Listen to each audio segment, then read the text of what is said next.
never guess the places that I've been. You never guess the places that I've been. 'Cause everything is like a dream, yeah, but only in that dream that I live in. I'm never gonna let the day begin. Never gonna let the day begin. 'Cause everything is like a dream, yeah, but only in that dream that I live in. Oh, don't wake me up before you go, and I'll just make this bed my home. Oh, darling, please just let me sleep.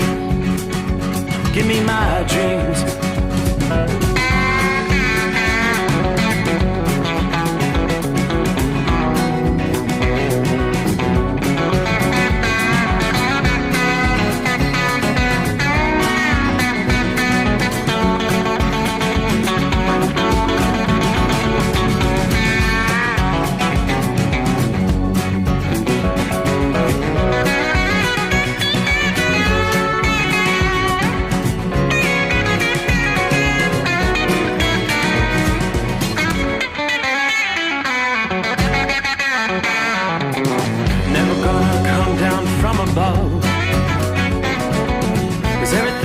Better from above. Nothing's ever as it seems, yeah, except in that world that I dream of.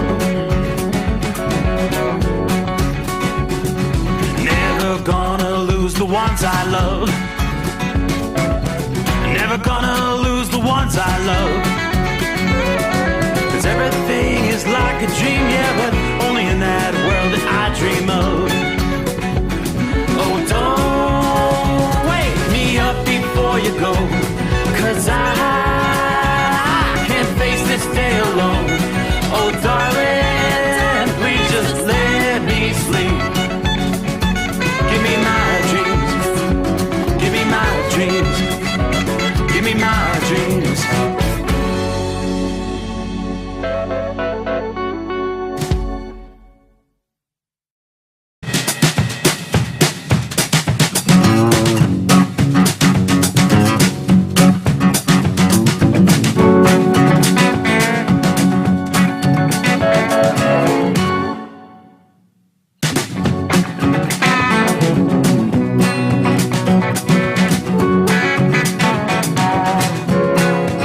You're telling me it's my turn again already. Well, looks like we've crossed over the midnight hour in the Eastern time zone, so I guess the answer is yes. What are we looking at? 25th day of February for 2021. That would be a Thursday, my friends. How about that? So weekend is, boy, I can see it right there on the horizon. Ready to roll. All right. So what are we looking at? We've had several pretty good nights weather-wise around the country for move-in freight. Much improved from, say, what we were dealing with this time a week ago, right? We were, right about now, we were rolling into monster storm number 2. And people in Dallas and Austin and all the way down into southern reaches of Texas were dealing with the second big storm in a week's time. For many of us, that's a long gone memory. It's history. But for people in that part of the country with the ongoing issues when it comes to water concerns, I think we'll be able to get an update on they're gradually getting drinking water restored to many areas in Texas. But what a mess it's been. Just a couple of areas of concern tonight as we get things started with our traveler's weather here on a Thursday morning. We've got a little bit of rain in the mix with the much warmer temperatures we've seen surging into the eastern portions of the country. So just a little bit of rain tonight stretching from the southern half of West Virginia. It's raining in Charleston. And a little line of shower activity back into east central Kentucky, and you'll find some spotty showers crossing over parts of I-75 between, say, Lexington And it's a pretty thin line, but south of about the Lexington area, and a little bit of rain. So it's raining in, say, Richmond, Kentucky, a little bit of light rain to the north and east of Bowling Green. It's a relatively small area. You got to get out to the west where we are seeing a little bit of wintry precipitation. Now, we've had a lot of wind. Wyoming, of course, had the high wind warnings in place throughout the day. On Tuesday, I believe they've expired. Now, the winds are dropping further to the south and southwest. It's going to actually be more or less a kind of an unusual Santa Ana wind event in the southwestern portions of the country as we head on into Thursday. But light snow at this hour, stretching from the southeast corner of Wyoming. It's light snow in Cheyenne. It's basically the eastern half of Colorado, and probably primarily the northeastern half. So we've got snow. It's beginning to wind down as we put things in motion. Say from Colorado Springs, it is snowing in Denver, and again on up into Cheyenne. Back a little bit of light snow, then stretching back from right along the interstate, stretching from Vail back to the Utah state line. So that's about it as far as precip. As I zoom back out to the bigger picture, all's pretty much quiet for the Pacific Northwest, all the way down into Southern California. Aside from our spotty showers there in West Virginia and Kentucky, you may encounter a spotty shower moving up into central portions of Massachusetts. Some light rain that may be pushing through Boston tonight on up into southern Vermont and New Hampshire. But overall, the picture's looking pretty good. Now, how about the warm-up? I hope you're enjoying that, right? It's not just the fact that we've had a huge warm-up from last week. It's the fact that the temperatures are actually above normal right now. Temperatures in the low to upper 70s in places like Oklahoma City. Now, you've gone from well below normal to right now you're about 15 degrees above normal for this time of year. Upper 70s would be, you wouldn't see that normally till like mid-April in Oklahoma City. How about Dallas, Texas, where you bottomed out at -2 on the 16th and reached a high temperature of 18 degrees that day, all the way into Dallas. Well, you hit 81 degrees on, that would have been Tuesday, and 84 degrees this past day, exactly 1 week later. Okay, so it was like 81 degrees. So it was like an 84 degrees swing in the temperatures. Oklahoma City also came in with an 87-degree swing in temperatures by Tuesday afternoon, where you hit 72 degrees there after being at 14 below zero last Tuesday. I mean, incredible temperature swings. So the big warm-up winner, they tell us, Topeka, Kansas. Another city that took a ride on the extreme weather roller coaster after a low temperature of 21 below zero on the 16th. High temperature was 71 degrees on Tuesday of this week. 1 week later, that equals a jump of 93 degrees. Is that wild? Yeah, well, not quite as extreme. Cities like Austin and San Antonio, you've seen temperature turnarounds of 60 plus and 70 plus degrees on Tuesday, respectively. So for those displaced from their homes, or there's still some without power, looking for actually, believe it or not, rather than a way to keep warm, you're looking for alternative ways to stay comfortable this week. In some cities further out to the east, the warmest air arrived this past day, but the warm-up coming from the eastern portions of the country, not nearly as dramatic as what we saw there in places like Dallas and Oklahoma City. We'll say from Detroit to Buffalo to Raleigh and even Atlanta, Georgia, temperatures warmer by 10 to as much as 30 degrees versus what we were seeing last week. High temperatures likely to rebound from the teens and 20s in the central Appalachians from late this past weekend. We're seeing 30s and 40s through this past day, so that's much more comfortable, right? Highs in the I-95 corridor, trending upward into the 40s. Boston, New York City, We're talking 50s, even close to 60 in Washington, D.C. We've been talking about these temperature changes the last several nights. So we're really looking at a quick thaw when it comes to the snow and ice. Of course, we didn't receive nearly as much snow in our neck of the woods here, in parts of the Ohio Valley, as many did in the Northeast. But all I can tell you is outside the hotshot secret bunker, a goodly majority of the snow is gone. It's only areas where you've got snow piles from the plows, or where you shoveled your driveway along the sides of the driveway. Essentially, a good majority of that snowpack is out of here. So the accelerating thaw is going to help with the natural melting of ice and snow, especially there in the Northeast, where you had 6 to 12 inches still on the ground. A lot of that's going to be disappearing, so that would be good news. Now, after the cold, snowy February, there in the Northeast, yesterday you saw some of the warmest weather probably since back in the middle of January or even the middle of December. But don't get used to it.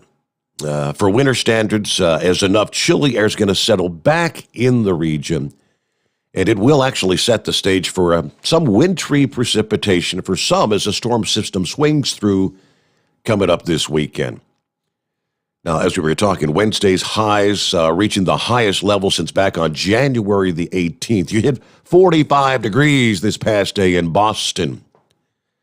Philadelphia also, you've seen the mildest weather since the high hit 54 degrees back on January the 15th.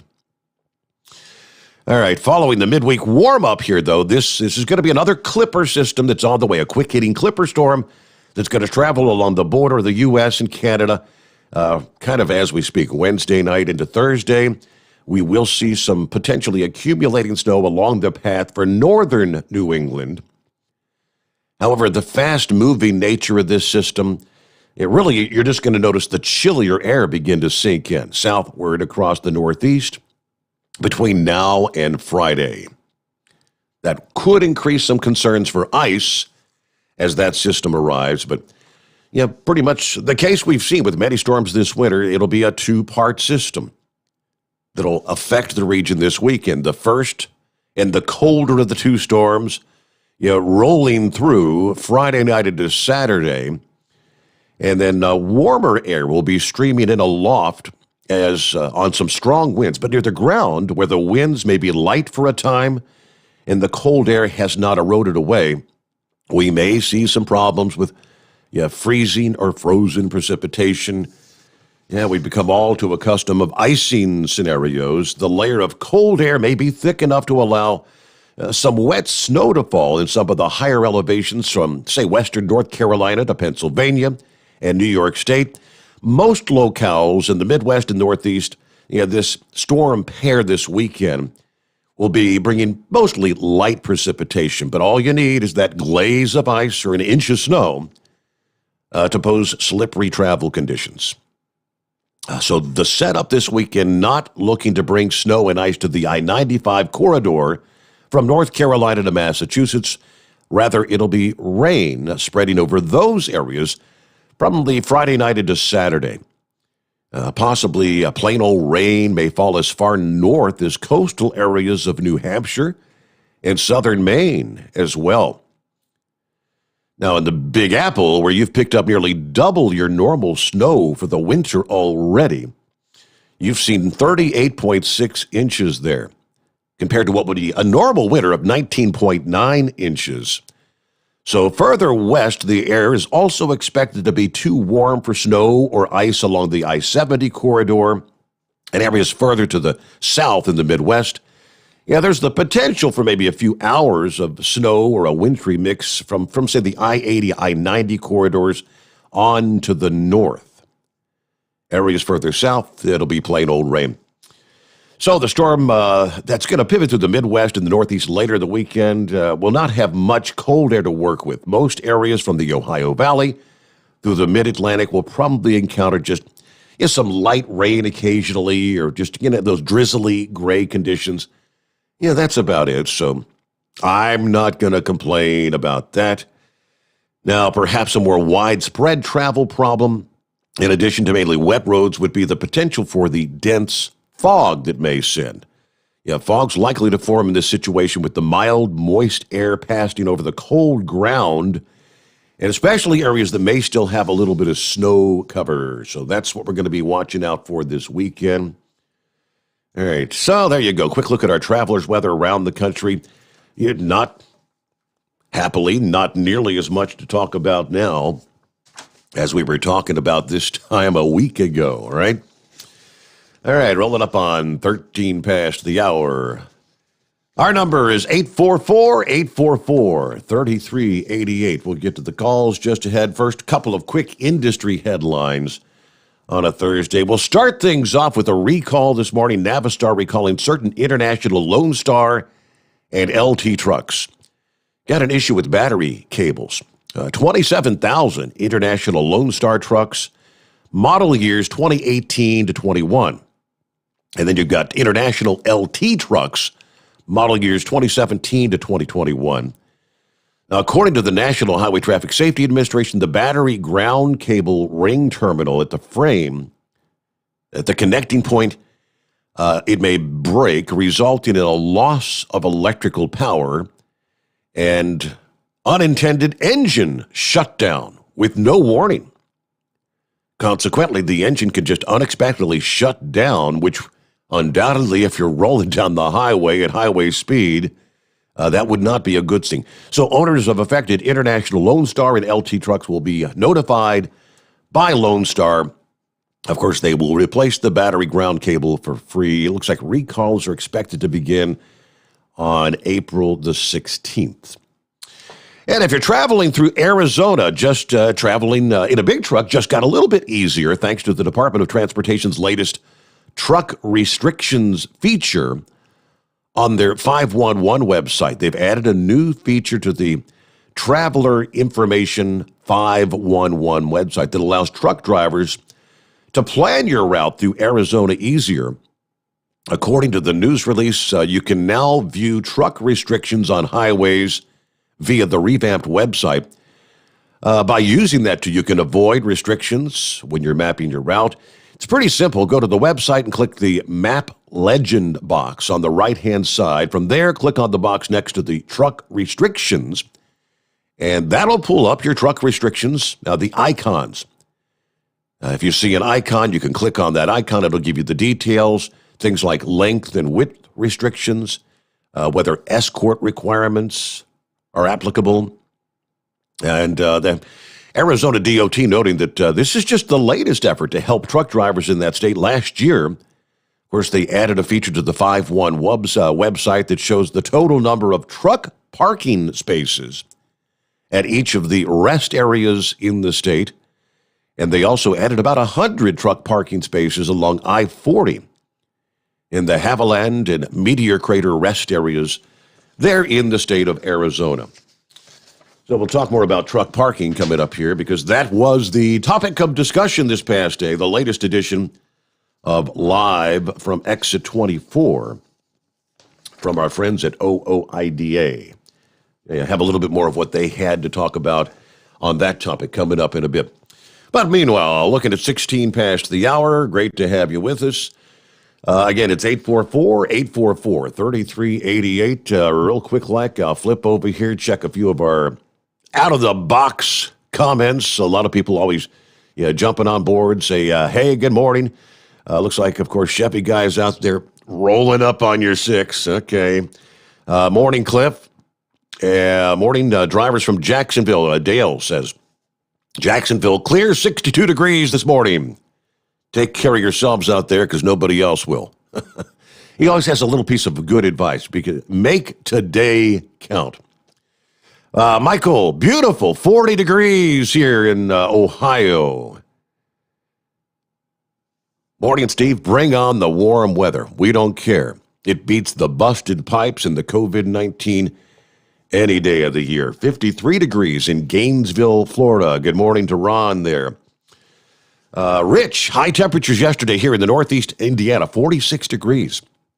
And we're watching nearly 2 feet of snow melt away. They are kind of talking about maybe flooding concern where I am in Andrews, Indiana. Edna says, "Morning, Steve. We reached the mid-50s here in Maryland, and almost all my icy snowpack has melted away. I hope the worst of winter is now behind us." Yeah, one more here. Hello from Buckeye Boy in Georgia this morning. We had great weather today, and I'm going to be loading later today, headed for the left coast. All right, hope you have a safe trip. And thanks for all checking in as we get things underway here on a Thursday morning. Well, let's just jump right up to our calls and see who we got out of the box, because I'm not seeing a name. Who's on the line? Would you believe it's Willie? Willie? Would that be Willie. Longhorn Willie? Longhorn Willie. I saw your little Long lost time. friend. I'm telling you, yes. I mean, Willie, I was thinking about way back in the day when you lived out. Was it Utah? No, I think you lived out in Utah. And you used to talk about laying out there in the desert, and you'd shine your flashlight up at the airplanes coming in overhead, and then you moved to Texas. Yeah. How many years ago? What's it been? 20-something years? It's been 21 years. Wow. I moved to Texas in 2000, and then my cows were in water up to their knees about half the year from so much rain there east of Houston. So I got fed up, and I sold all my cows and moved back to Michigan. Really? But a couple of years after I got here, I moved up here in 2005, and I bought 2 Longhorn steers, and one of them I named the Truckin' Bozo. How about that? And I had a guy bugging me, and finally, when he was 8 years old, I sold the pair of them for $7,500. And the Truckin' Bozo got his name changed to Bluegrass. Bluegrass, okay. If you go on my site, James Edmonds on Facebook, mm-hmm. you'll see a picture of Bluegrass. He was listed in the Guinness Book of World Records as the longest horn Texas Longhorn in the world. Is that right? He had over 10 feet of horn. Wow. Had 122 inches of horn, if you can imagine that. I sold them to this guy in Kansas, and he took Bluegrass down to Fort Worth to the stockyards and put them in a big sale down there. He got $48,000 for him. Wow. I'm looking at the picture here, Willie, and that is incredible. I just shared that photo to my Facebook page so our listening friends can see that. So that's the Bluegrass, you say? Yep. That was, but I had named him Truckin' Bozo, and he changed his name to Bluegrass. Yeah. How about that? I just wish your dad could have seen him. Yeah. I talked to your dad the last time, I believe it was 2010, something like that. Uh-huh. I had called the show, and the guy, the producer, he just copped an attitude with me and started cussing at me and hung up on me. So I had your dad's phone number, and I called him, and he gave me his number that would get me into the station without having to go through the That's funny. Producer. Yeah. Oh, your dad was something else. You know, he had my phone number, and if I didn't call for a couple of months, he would call me. I'd be sitting at the supper table or something, and the bozo would call me. Yeah, Say, hey, well- man, what's happening to you? You okay? You know, he'd check up on me. That was nice. Yeah. Yeah. Well, I've had it kind of rough here for about the past 3 years. I had went out to Maryland to visit my daughter, and I got spinal meningitis. Ooh. And I almost died, man. They told my wife that they didn't know if I was going to make it through the night a couple of times. For 2 solid weeks, I didn't even know who I was. But I come out of it. I lost 45 pounds while I was in the hospital. And I finally, after 2 months, I got back here to Michigan and went into rehab. And I put my weight back on, but I've lost all my strength, and I got to use a dead burn walker to get around because I don't have the strength in my legs anymore. Yeah.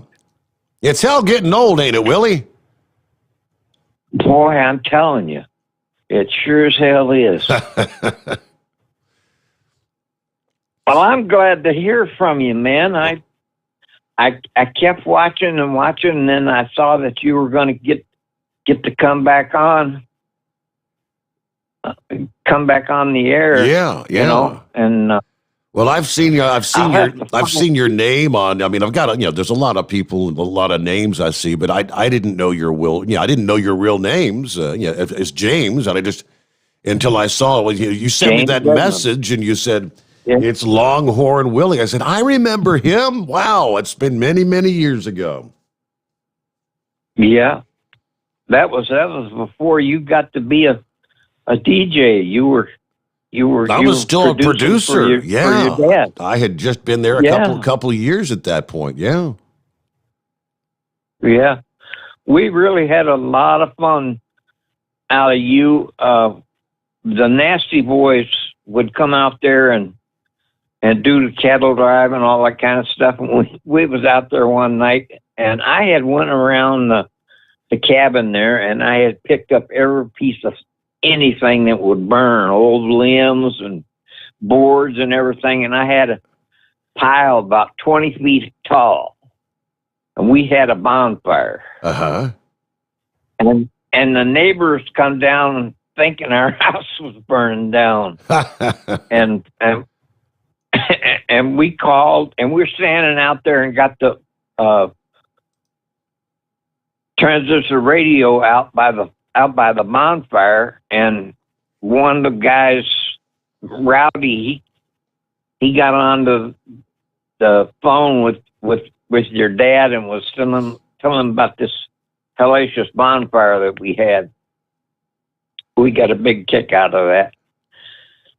And they thought that was something, standing there listening to him talking on the radio out there by the fire while he was in the cabin. Right. How about that? Oh, you're bringing back some old memories there, Willie. But so you're done with the Longhorn. No more Longhorn for you. That's it. That's it. That was 2013 when I sold the last one. Okay. But I went out on the top of the heap. Well, yeah, with bluegrass. I mean, getting this. So, is your name in there in the Guinness Book of World Records next to bluegrass, or no? Well, when he sold him at the stockyards, he put my name on him and explained. There's a video on YouTube where you can see him, but if you go to his page, there's a video there that shows bluegrass running across his farm. Okay. His name is Joe Sedlacek, Sedlacek. If you go to his Facebook page, you can see the video. I will check that out. Well, that's really impressive, Willie. Well, give us a call sometime. Like I appreciate you chiming in this morning. I sent him a little message he had posted on where I had posted a photograph from the archives, old black and white photo, me sitting behind the microphone at my very first radio job. I'm guessing I was probably 18, 19 years old at the time that picture was taken. Yeah, but I started at that station when I was like 15 years old. Again, that was my babysitting job. But yeah, Willie saw that photo and he said he said something about it. And I said, well, Willie, why don't you give us a call sometime, for crying out loud? It's been many, many years since we heard from Willie. And several people have already jumped over to look at the picture of Bluegrass. Phil said, damn, he's a beast. It is incredible. Michael says, that bull would even scare the toughest bull hauler driver out there. Yeah, he's a monster. It's hard to imagine, that 10-foot horn span. He's big. All right, we're rolling toward bottom of the hour here, so we'll get our first time out as we make our way into the early hours of a Thursday. Get back to your calls just ahead. I think we've got Fred on the line. Ian, or is it Brad? We'll find out as we make our way into a Thursday. Again, you want to jump on board, a couple lines available at 844-3388. We will get to some of our other industry headlines coming up here. In Illinois, they're cracking down. You better be paying attention to the move over law there. There was a video that went viral about a week ago when the wintry weather was taking place, and an officer there who was nearly flattened by a semi-truck, reaching out to speak about the importance of the move over law, which those are in place around most of the country. So I'll give you more on that as we say the rest of the story, all coming up here. The Steve Sommers Overnight Drive, live from the Hotshot Secret Studios. The Overnight Drive with Steve Sommers, live from the Hotshot Secret Studios. Call Steve now, 844-844-3388. That's 844-844-3388.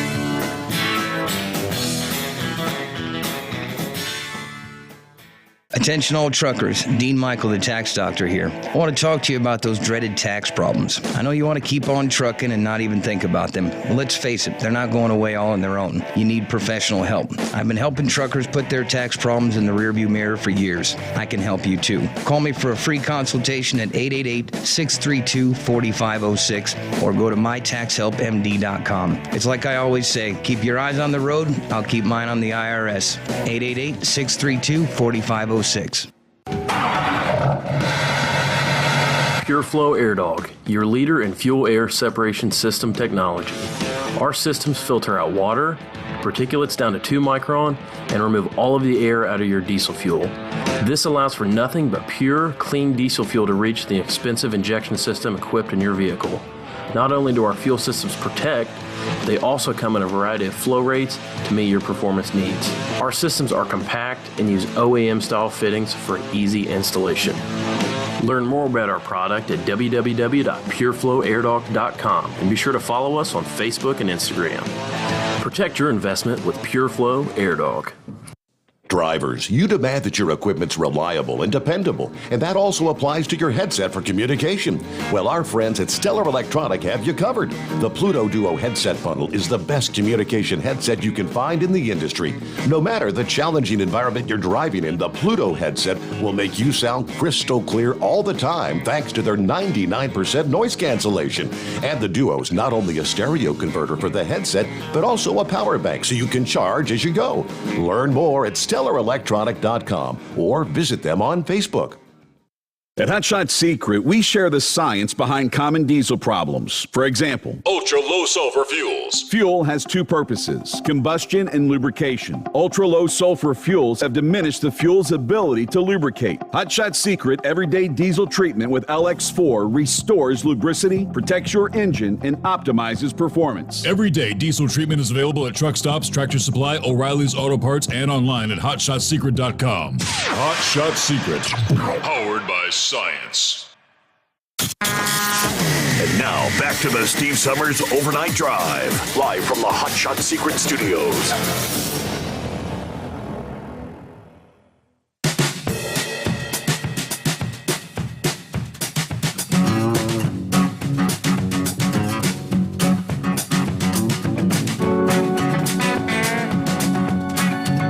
All right, back at it here. Somebody said, I got to go check out that.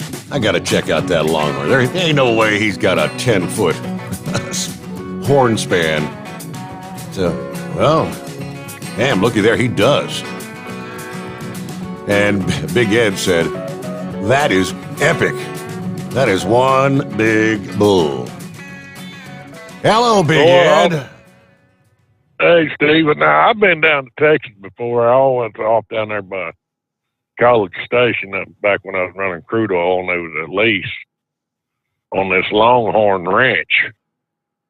I forget the name of it, but man, they had a boatload of Longhorns. But good Lord, nothing like that. How in the world do you think they transport that thing? Good question. It's got to be an open top trailer. I don't know, maybe Monkey Gouger can call in. Have to be, yeah. I don't know how you could transport it. Yeah. Or I don't know. You'd have to transport it by itself and rig it up in a stock trailer where it's, facing left to right in the trailer, Right. on the side. Yes, sir. Well, that's the only way you can transport that darn thing. Yep. Man. Well, I've got.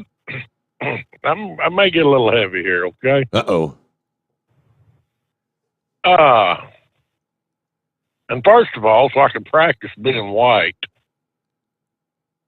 What I'm getting ready to talk about, there was no black drivers involved. They were white drivers. Okay. Okay. Because what I'm getting ready to talk about, a lot of people's minds go, oh well, the blacks do that, or the Mexicans do that, or the foreigners do that. No, they were two white guys. And I was at a major truck stop, major chain. I'm not going to mention it. I don't think it's right at the moment. Because going in, two guys sitting on the, just right out the entrance of the truck stop, doing crack cocaine, Steve. Really? It's serious as a heart attack. Wow. Now, I'm not stupid. I know what I was looking at. I know what they were doing. So you had to assume they were truck drivers. They look like truck drivers, so am I discriminating because of the way they was dressed? Well, I guess it could be. It could be anybody at a truck stop. You never know. But we know the grim reality. A few weeks ago, when we talked about, since we're like the first year of that drug and alcohol clearinghouse, did you see how many drivers were taken off the road? It's like 40,000 or something. So it's way too many of them. Steve, if I was a betting man, those two individuals, just based on where they were sitting, I'm going to say they were truck drivers. Now, my question is, at what point do we as individuals cross the line? What responsibility did I have?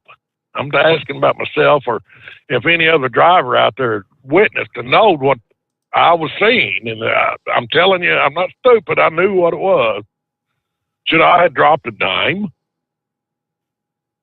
Because if it was happening yesterday, it's been happening a long time, and, Sure. and you got to know the employees of that truck stop see that kind of crap.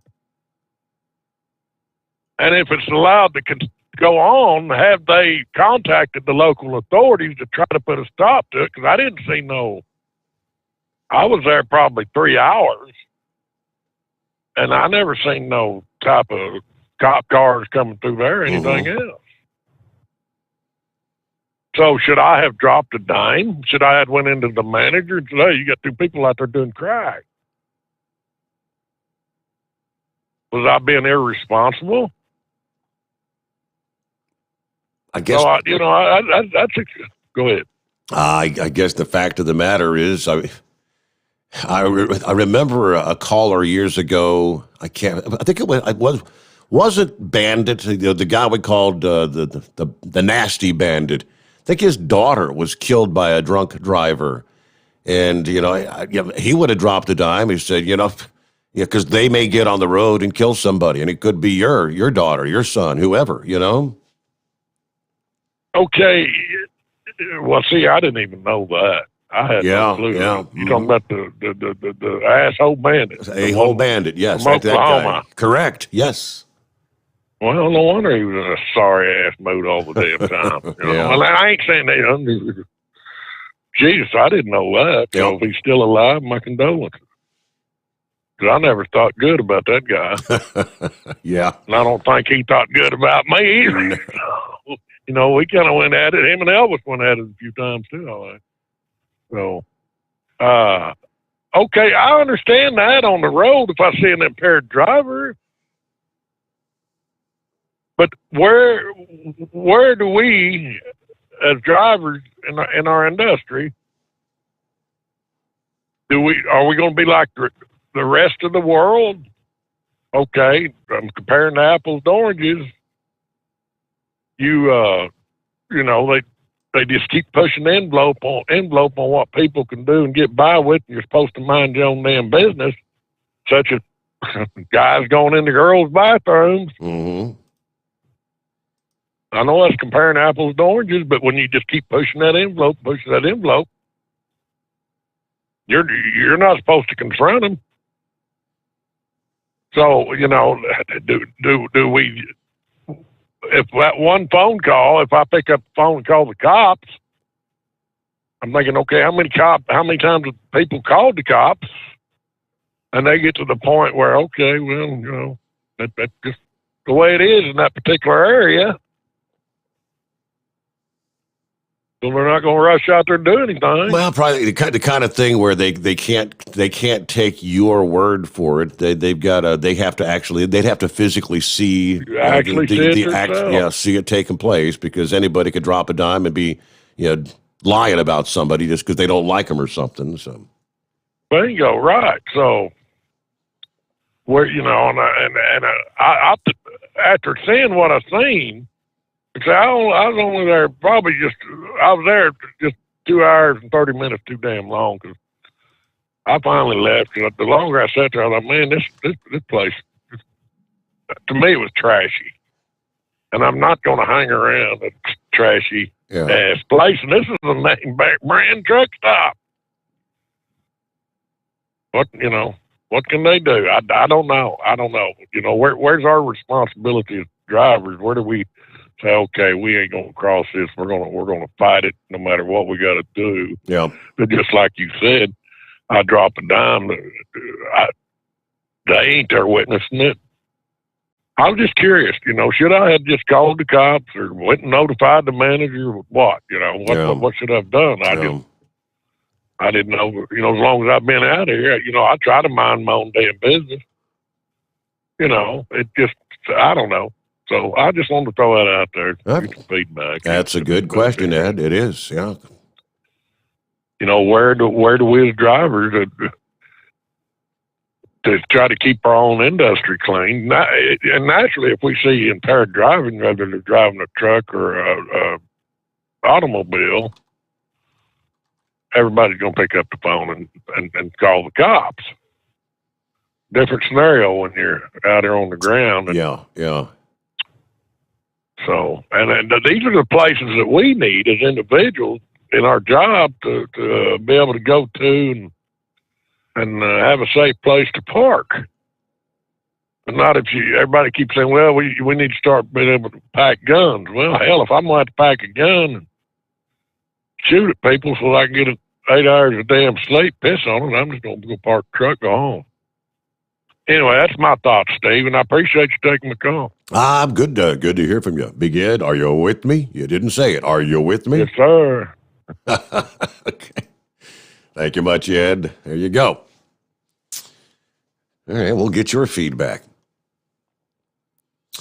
I saw this a couple of days ago, and I don't think we've mentioned yet, but out of Detroit, trucking company that was at one time one of the Detroit area's largest woman-owned businesses has reportedly been sold and shut down. Wayne-based Rush Trucking Corporation, started in 1984 by Andra Rush, sold in December to a competing trucking firm, Laval Transportation of New York, and their Michigan operations were shuttered, according to the report from FreightWaves.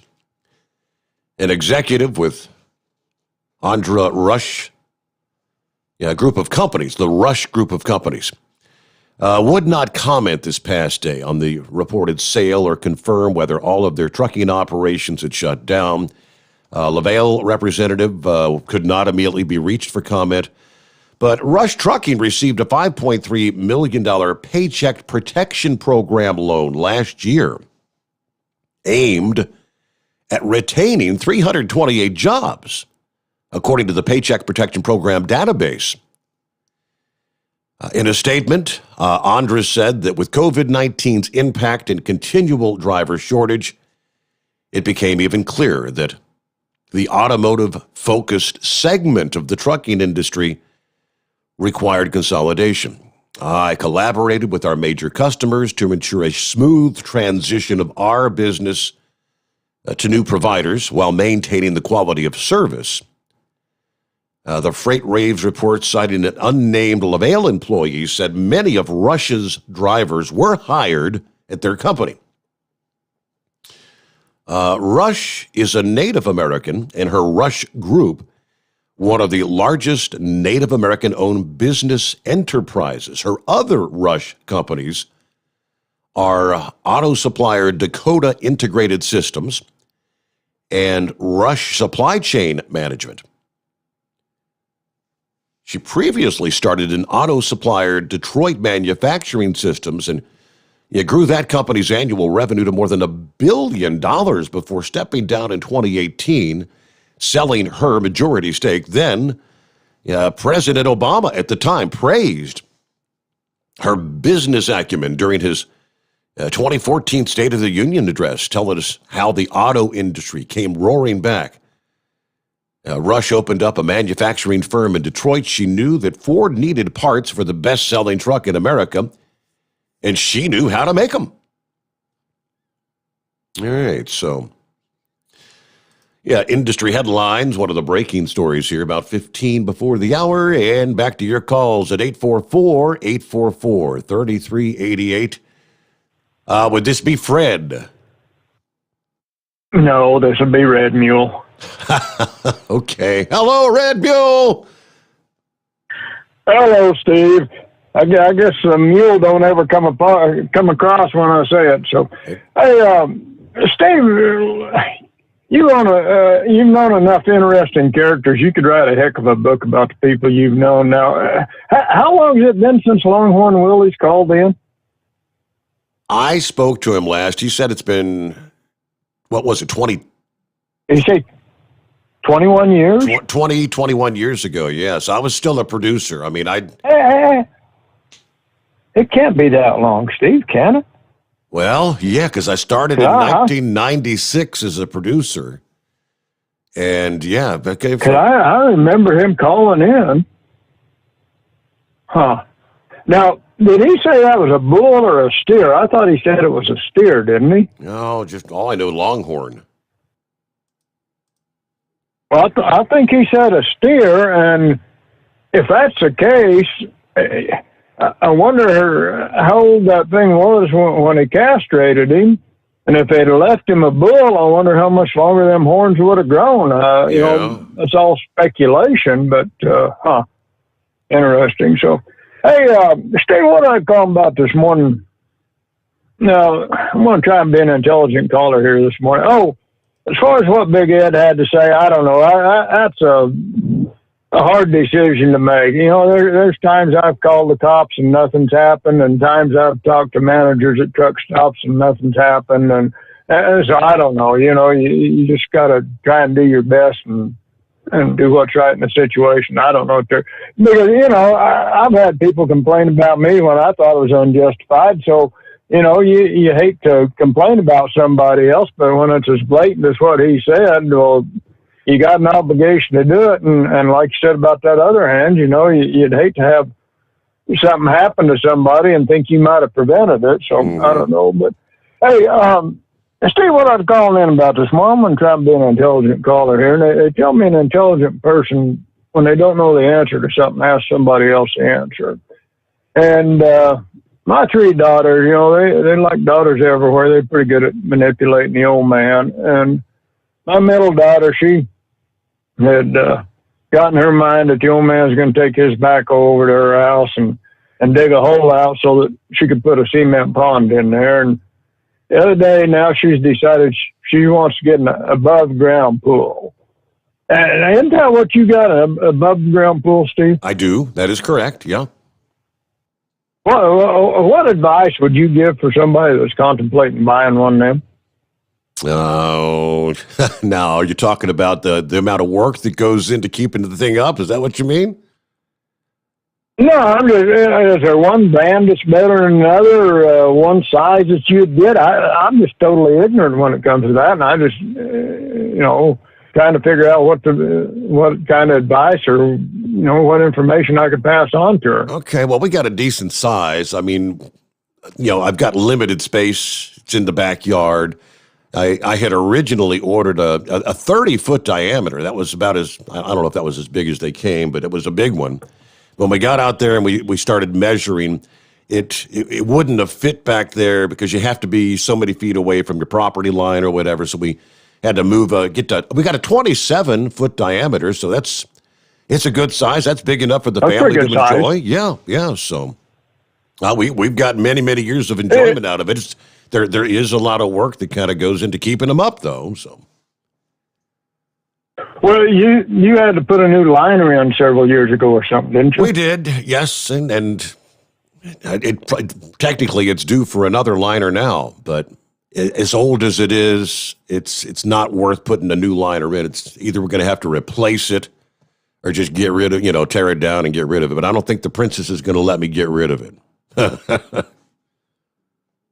Well, what's a liner good for, 5 years, 10 years, you think then? Or I would think it should be 8 years or so, 8 to 10 maybe.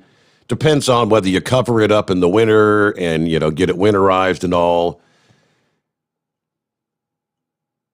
Well, where she's going is in St. George there, and that's almost like being down in Phoenix, and so they wouldn't have to worry too much about that, I don't think. But I didn't know what to say on that. Hey, is there one brand that's better than another, you reckon? Oh, yeah. Well, yeah, you kind of get what you pay for, they say. But I didn't get the most expensive brand. I can't remember the name of it. You know, some of them you can they'll actually dig down, and rather than just being like a 4.5 foot depth across the board, they can dig down in the middle and make them deeper, or dig one side deeper.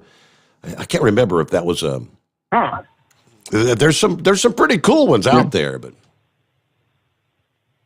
I didn't know that. So anyhow, it all depends on what you want to. It all depends on what you want to pay. But I guarantee I ain't got the wallet for an in-ground pool. The above ground, yeah, but in grounds, you're putting tens of thousands of dollars into those bad guys.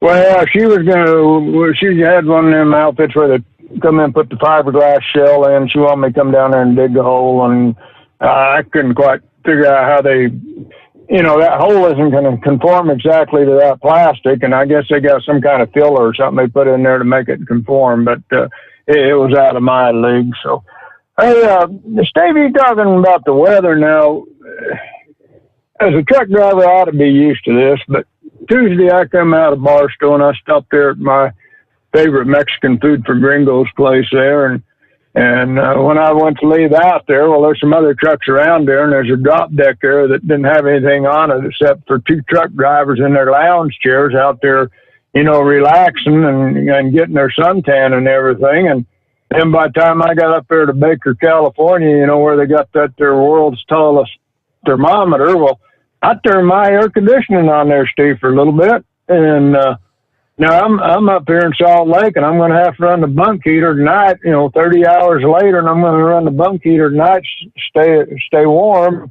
And so, it's just always a contrast in a truck driver's life. But I know, Steve, there's people that's going to say, well, you old man, you're a sissy. You had to turn the air conditioner on there. But Steve, I think the reason I turned that on, I think my hypergonadism was acting up. What do you think? Could be, Red Mule. That's all I got, Smart Steve. All right, thanks for checking in. And, okay, thanks, Fred. The Red Mule. It is 7 before the hour. And it's 844-844-3380. Let me jump back. I mentioned the state of Illinois. And actually, a couple stories, because they're going to be doing a big crackdown on the move over law. Let me start with that one right here. Illinois State Police announcing they're out in force to make sure drivers move over for emergency vehicles over the next several weeks, they tell us. Announcing this week a statewide enforcement detail to aggressively enforce violations of the move over law, also known as Scott's Law, as well as all distracted drivers. Now, this is in response to an uptick in squad car strikes due to drivers ignoring the move over law. 10 squad cars have been struck already in 2021, and we're only into February.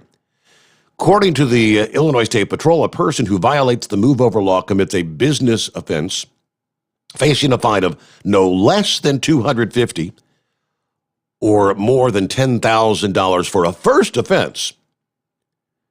A move over law citation also requires a mandatory court appearance, regardless of what state the driver's from. If the violation results in injury to another person, the violator's driver's license will be suspended for a mandatory period between 6 months and 2 years. I mean, you can find, you're talking about getting yourself in real trouble as far as driving if you get these move over violations. First-time violation for distracted driving results in a fine up to $75. Distracted driving that results in injury or death in a penalty of at least 3 years up to 6 years in prison. In Illinois, the move over law requires you to change lanes when approaching stationary emergency vehicles. Now, it doesn't have to be a police car. I mean, and most states have gone to any vehicle with flashing lights, even a car with their hazard lights on. It could be a highway maintenance vehicle. It could be a tow truck, anything displaying flashing lights. Or, as I said, even a vehicle with their hazard lights activated. If changing lanes is not possible, you've got traffic, if you're in the slow lane and you got traffic next to you, you are required to proceed with due caution, but you must reduce the speed of the vehicle and leave safe distance until you've safely passed the stationary vehicle. I think some states have stipulations of you got to go with 10, 15 miles per hour below the posted speed, whatever the case might be, which again, that kind of varies from one state to the next. But okay. Well, this is in part also from the Illinois police officer who caught on tape, nearly got flattened by a semi-truck. Officer Dan Williams, close call was last week when was just one of the 10 squad cars that have been struck by vehicles already this year. Now, I said, it's tough to think you've been so close to being possibly killed. And the family sees that going on. They've taken it pretty hard as well. I was protecting an officer ahead of me. Black ice had formed, so we had accidents on both sides of the interstate.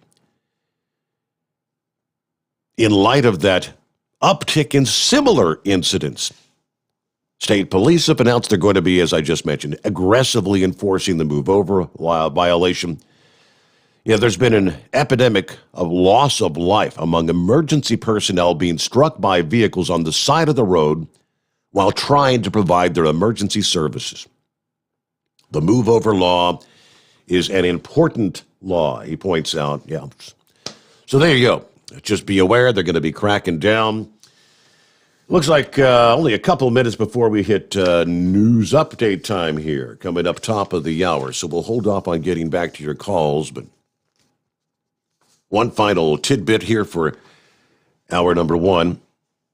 We had a witness to Tuesday's what turned out to be a 16-vehicle pileup on along the old Mississippi River Bridge. Happened on the 23rd. This is in Baton Rouge, Louisiana. According to ABC News, Archie Trahan and Sherry Richard were sitting in traffic on the eastbound side of the 190 Mississippi River Bridge when they witnessed the chain reaction crash from start to finish. Said, I looked in my rearview mirror. I see an 18-wheeler coming down the road, basically sideways, and another 18-wheeler hit him in the back and forced it into everybody else that was stopped on the bridge. He went on to describe how he tried to help free the 13-year-old girl that was trapped and ultimately killed in that crash. But he said there wasn't much we could do. The wheel of the semi was actually on top of the car, which pinned her head down. Nothing I could do. But he said, we use this bridge every day. Something needs to be done to prevent something like this from happening again. I do think we need some kind of a warning signal or warning system. There's plenty of places to mount that. And it needs to say, yeah, there's a train on the track. There may be stopped traffic. Now, the Louisiana DOT said that this is the first fatal crash that they've had in the area for years. So they say they need more evidence before they're going to enhance the safety measures. You know, I don't know how many lives have to be lost, but a lot of times that's what they say when people say, we need a traffic light at this intersection. We need a light. We need a light. A lot of times they won't do it until there's been several fatalities, which is kind of crazy. But all right, a news update here as we close out hour number one, the Steve Sommers Overnight Drive live from the Hot Shot Secret Studios. USA Radio News with Dan Naraki. The House is expected to vote on a $1.9 trillion COVID relief package later this week and is expected to pass but face tougher scrutiny in the Senate. Republicans have called the price tag of the bill too high and pushed back against certain measures in the package, like a hike in the federal minimum wage to $15 an hour. Senator John Kennedy says the bill has almost nothing to do with combating the coronavirus pandemic. The Louisiana Republican tells Fox News the package instead reads like a liberal wish list. This isn't a coronavirus bill. This is a left of Lenin neo-socialist wish list. I mean, it just is. They've got money for transit projects and bridges and language preservation, billions for people who are in our country illegally. I am all for spending additional monies to combat the coronavirus, but this bill isn't it. This is USA Radio News. Hello, this is Wayne Alaroot for our newest sponsor, Asset Strategies, or ASI for short. ASI is a precious metals powerhouse. They sell gold and silver. Never in history has there been a more important moment to buy gold and silver. ASI has been in business for 39 years. They've served over 20,000 clients and sold $5 billion worth of gold, silver, and precious metals with zero complaints. Last year, gold saw gains of 25%. Silver nearly doubled gold's performance. Now Democrats are in charge. Green New Deal, open borders, free healthcare for illegals, bailout broke cities and states. The debt is about to go through the stratosphere. The time to buy is now. The owners of ASI, Michael and Rich Chekin, have been my close personal friends for 16 years. ASI is the company I trust when it comes to buying and selling precious metals. Call now to receive a free consultation and a free 1-ounce silver eagle with every qualifying purchase when you mention the Wayne Alaroot Show. Call 800-831-0007. That's 800-831-0007 or visit AssetStrategies.com. West Virginia remains among the leaders in the nation at getting COVID vaccines into the arms of its residents. Nearly 10% of the state's population have received both doses of the vaccine, with nearly all of the doses West Virginia has received being administered. Governor Jim Justice says his state's vaccination plan has been simple. He tells Fox News they've quickly mobilized as many resources as they could to administer the shots. Our model's real simple, and it's just this, is really, when it really boils right down to it, we got our local pharmacies, all of our local clinics, our National Guard stepped up, and we took off. And we took off with the people that we knew were going to die, and that was our elderly. And we absolutely got ourselves back in school because we vaccinated all of our teachers and service personnel right off the get-go from 50 and up. And absolutely, like I said over and over and over, there's a lot of good things going on right now in West Virginia. This is USA Radio News. Now you can fly anywhere in the world and pay discount prices on your airline tickets. Book a flight today to London, Paris, Madrid, or anywhere else you want to go and pay a lot less guaranteed. Call the International Travel Department right now at Low Cost Airlines. 800-215-5141. 800-215-5141. That's 800-215-5141. The Scripps National Spelling Bee is back on this year. Last year's Spelling Bee was canceled because of COVID, the first time since World War II had been called off. This year's bee will happen in a mostly virtual format, with the in-person competition limited to a dozen finalists who will gather at Walt Disney World in Florida. It's usually held at a convention center outside Washington, where a larger gathering was not possible. And instead of compressing the entire competition into a week, it's called Bee Week. The bee will be stretched over several weeks, with the preliminary rounds to be held in mid-June, the semifinals on June 27, and the ESPN televised finals on July 8th. From the Texas USA Radio News Bureau, I'm Val Dior. The cancellation of last year's bee was a cruel blow to 8th graders who missed out on their final chance to compete after years of preparation. Spellers routinely study obscure words, roots, and language patterns for hours a day, sacrificing other activities and social life for a chance to become the national champion. Spellers are no longer eligible after they reach high school. And country singer Garth Brooks has revealed his wife Trisha Yearwood has tested positive for COVID-19. In a statement, Brooks said that the couple had been quarantining for the last 2 weeks after a member of their team tested positive. While his tests have remained negative, he says Yearwood is experiencing symptoms, but overall is doing okay. For USA Radio News, I'm Dan Naraki. At Hot Shot Secret, we share the science behind common diesel problems and their solutions. For example, ultra-low sulfur fuels. The primary function of diesel fuel is combustibility. One of the little-known aspects of fuel is its role as a lubricant to metal-on-metal moving parts. The introduction of ultra-low sulfur fuels diminishes the fuel's ability to lubricate because sulfur, which has been mostly removed, has lubricating properties. Hot Shot Secret Everyday Diesel Treatment with LX4 delivers unmatched lubricity. Third-party testing confirms that it takes 3 times the amount of leading fuel treatment to match the lubrication benefit of 1 dose of Hot Shot Secret. Everyday Diesel Treatment is a fully formulated 6-in-1 premium fuel treatment for every fill-up, every time. Everyday Diesel Treatment is available at truck stops, Tractor Supply, O'Reilly's Auto Parts, and online at HotShotSecret.com. Hot Shot Secret, powered by science. The Overnight Drive with Steve Summers. Live from the Hot Shot Secret Studios. Call Steve now. 844-844-3388. That's 844-844-3388. All right, back at it, rolling into hour number 2. Great to have you with us. 25th day of February, according to the calendar before me. All right, a cold front that dug eastward across the plains and southward through the southern Rockies. Tuesday night into Wednesday morning. Colder conditions in the wake of that. Some leftover energy from a storm that brought the heavy rain and the avalanche danger to parts of the Pacific Northwest as we started the week, is diving southward through the day this past day. And It's meeting up with those cool conditions in the southern Rockies this morning, and we are seeing a bit of snow overspreading the Wasatch Range, and we'll be blanketing portions of southeastern Wyoming and Colorado during the overnight hours and parts of New Mexico and Arizona by later this morning, Thursday morning. Now, places like Salt Lake City and Provo, Utah, you may miss out on any accumulating snow, but the totals are going to pile up over the mountains east of those cities, generally 1 to 3 inches across the Wasatch, 3 to 6 inches confined to the northernmost portions of the range.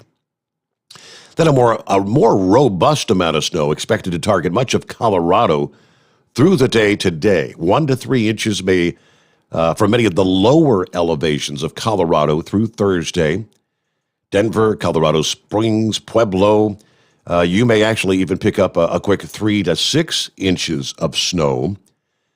Snowfall in excess of 6 inches is going to be confined to the highest elevations. Some of the highest elevations may actually pick up a couple of feet of snow. So the bulk of that's expected to fall during the program, Wednesday night into Thursday morning. So your morning commute may be somewhat challenging. Travel disruptions for parts of I-70, I-80, 25, with the snow and the gusty winds brought on by this storm. But unseasonably cold air, and we've seen a lack of moisture. Yeah, you've seen quite the lull in significant snowfall for that part of the country here in the month of February for those cities surrounding the Rockies. Unlike we saw, everything was the central and eastern portions of the country. Let's get right back to our calls this morning. Would this be Ian? What's going on? Oh, buddy, what do you know? Playing radio. No, I said inbred redneck, but I guess I'm Ian now, bud.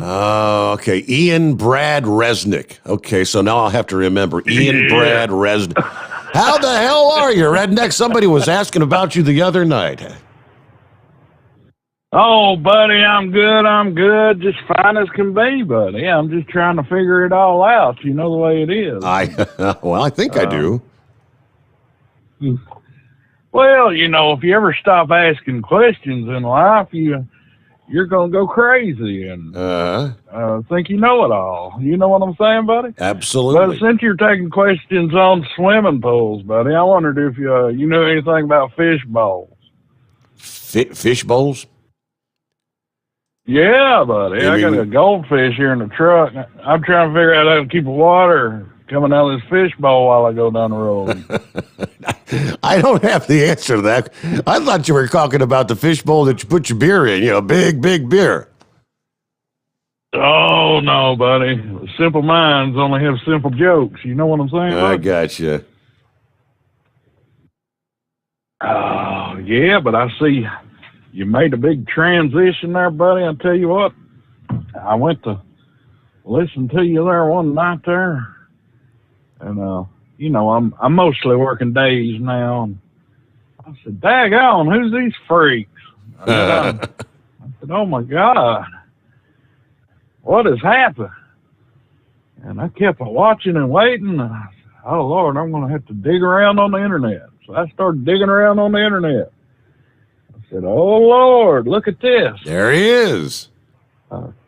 Yeah. And I finally found you, buddy. But I've been sitting back and listening, watching and waiting. But I want to tell everybody out there now that you need to subscribe to Steve's channel there on YouTube. You got to get all them numbers up. Correct. Yes. You got to get him up into the 500,000 at least.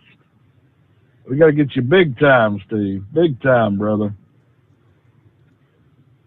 That's the goal. Got to get the numbers. I mean, they are growing every day, though. But yeah, that's people finding us, and we got the app is up and working now for the Android. We're still waiting for the iPhone app, but yeah, with each day we're making progress, redneck, and yeah, we're hearing from you. That's quite the progress. Well, buddy, did you think I dropped off the face of the earth again? I know at one time everybody thought I died, but I'm still alive. You've been known to disappear for extended periods of time here and there.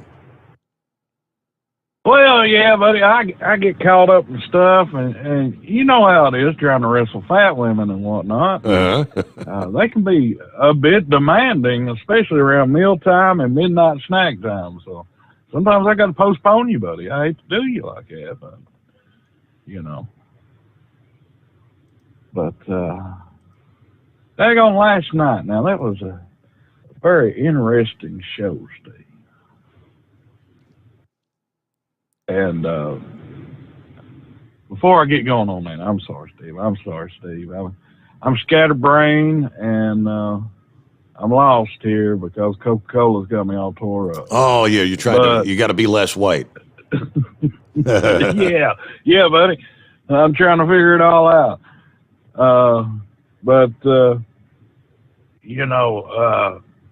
To all the people that are following the YouTube feed there, you can make as many accounts as you want to on Google. So we can get those subscriber numbers way up there, Steve. Way up there. I'm going to work on about 100 accounts today. Yeah? Okay. And we're going to get you in there, buddy. And get some greenbacks flowing for you. But anyway, Spaceman, he seemed like he was all tore up about everything last night, all the stuff that's been going on. But Steve, I'd like to remind the world of the 1980s. HIV had just come out. Everybody was scared to use the toilet seat in a public bathroom or whatever. I know it's scary even to this day, but, I guess back in the 70s, we really didn't care about much, I mean, Lord, they made movies about kids sticking their tongue in flagpoles, Right. And, but somebody is bound to find these numbers, Steve. Smarter man than me, I should probably look it up. But I'm telling you, all this stuff is way overblown. It's overhyped. I guarantee the first year that they recognized HIV as a killer disease, AIDS, whatever you'd like to call it, yeah, the numbers were way higher than what's going on right now. And I tell you what, I'm mad about it, Steve. I'm really mad. I've been sitting here almost 40 years waiting on my Ronald Reagan HIV stimulus check, and I still ain't got it. But you're waiting though. You're patient. Yeah, it's a good thing I didn't hold my breath, but I am a patient man, Steve. But the world has gone crazy. And what people really needs to look at is there a hidden motive behind this? I know it sounds like conspiracy, Steve, but come on. None of this makes sense. None of it does. The more you look at it, the more it doesn't make any sense. Mm-hmm. I'm not saying that this COVID is not real. Correct. But do you think those people would shut down the gears of the economy and the taxes flowing in and everything else, keeping their little government succubus going, It doesn't make sense. So I'm not going to tell everybody out there how to think or nothing like that, but you really need to start digging into it and looking at things for what they are, and maybe you'll come to some conclusions that I have came to. And I won't necessarily put them out there, Steve, because I believe every person needs their own enlightenment. You know what I'm saying, buddy? Sure.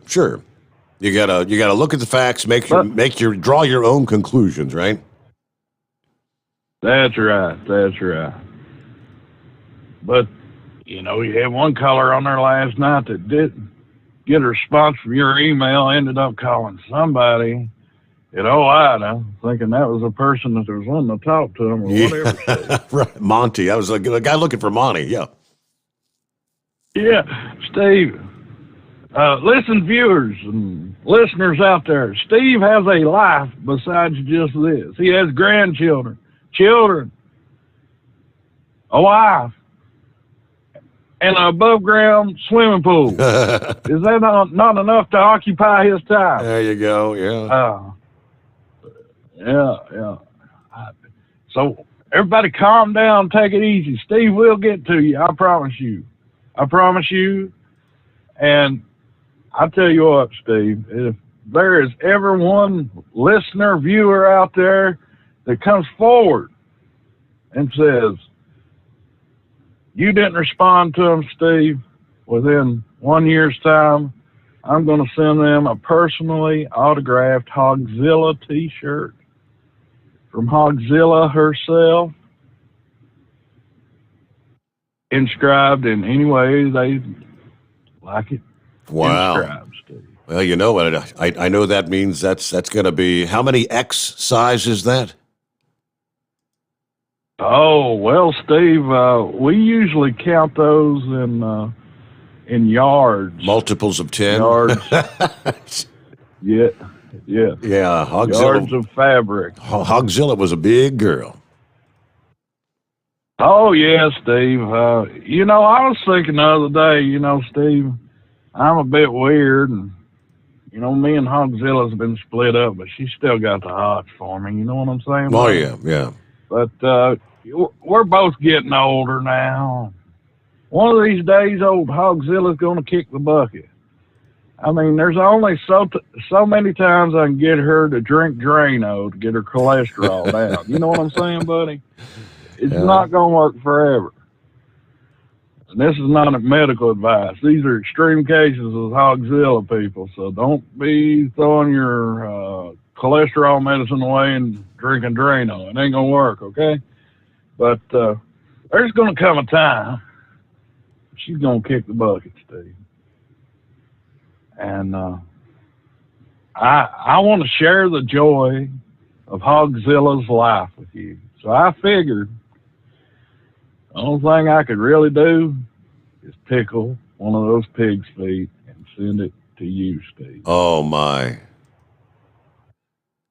That's not going to fit in the quart jar, I don't think. They're inbred redneck. Good to hear from you. Somebody was asking about him just the other night. So, well, there he is. And see, one by one, yeah, we're all coming back. They're finding the Steve Sommers overnight drive. Well, good morning, Hillbilly. Good morning, Steve. How we doing? I cannot complain. How about you? No complaints. Enjoying this weather finally. It's finally starting to cooperate with us. Warm up a little bit, yes. Yeah, I don't like that cold weather. Hey, I got a road report first. I-71 in Ohio, mile marker 77. Drive van broke in half, and they're just setting up to start offloading it to put it on their trailer. They may have the right lane closed right there. Okay. So, drivers, watch out for that. Other than that, it's been smooth sailing all night tonight.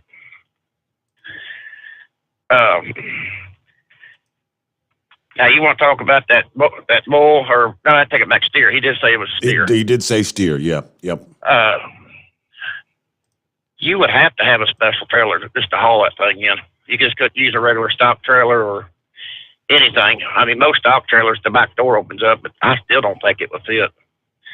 Now, that span horns, my Lord, that's a lot of horn, a lot of bull too. A lot of bull. You know what they say with the big bull? You have big piles of poop. Exactly. To clean up. it's kind of neat.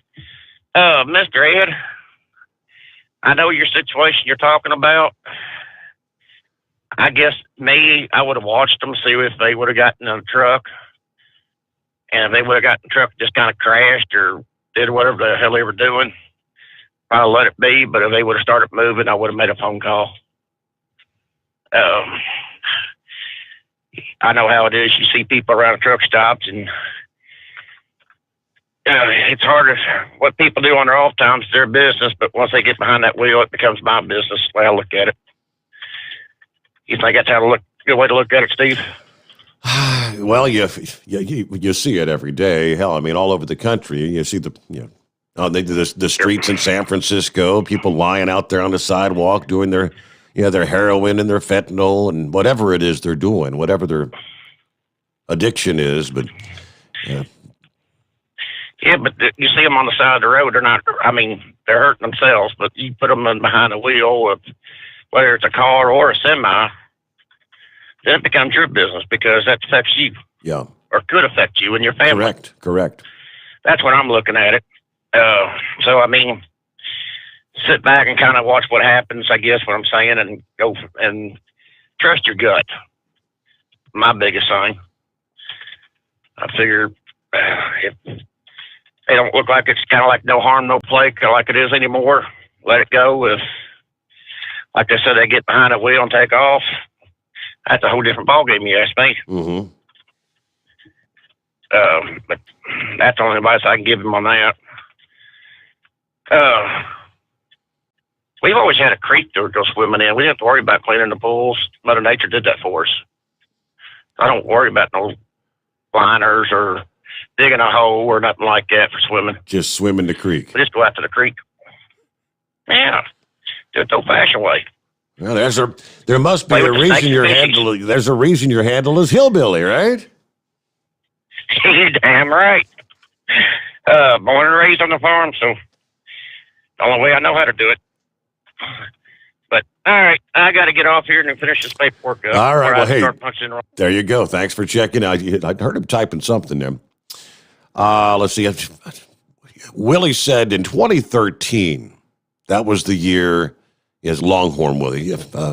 Bluegrass was the longest horned Texas Longhorn steer in the world, because Phil had posted another photo, which, let's see, 2017.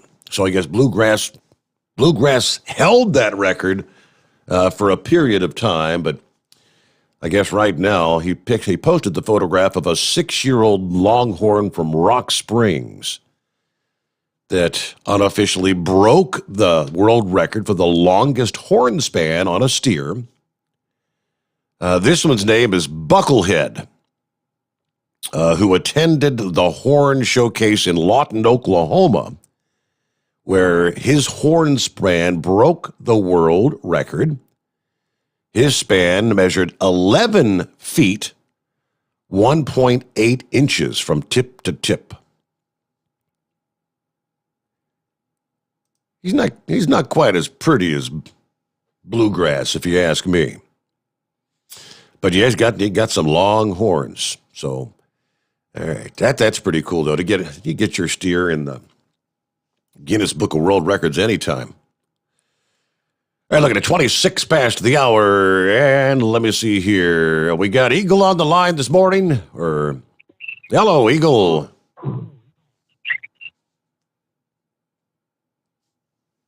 I kind of thought he might be snoring. Are you with us, Eagle?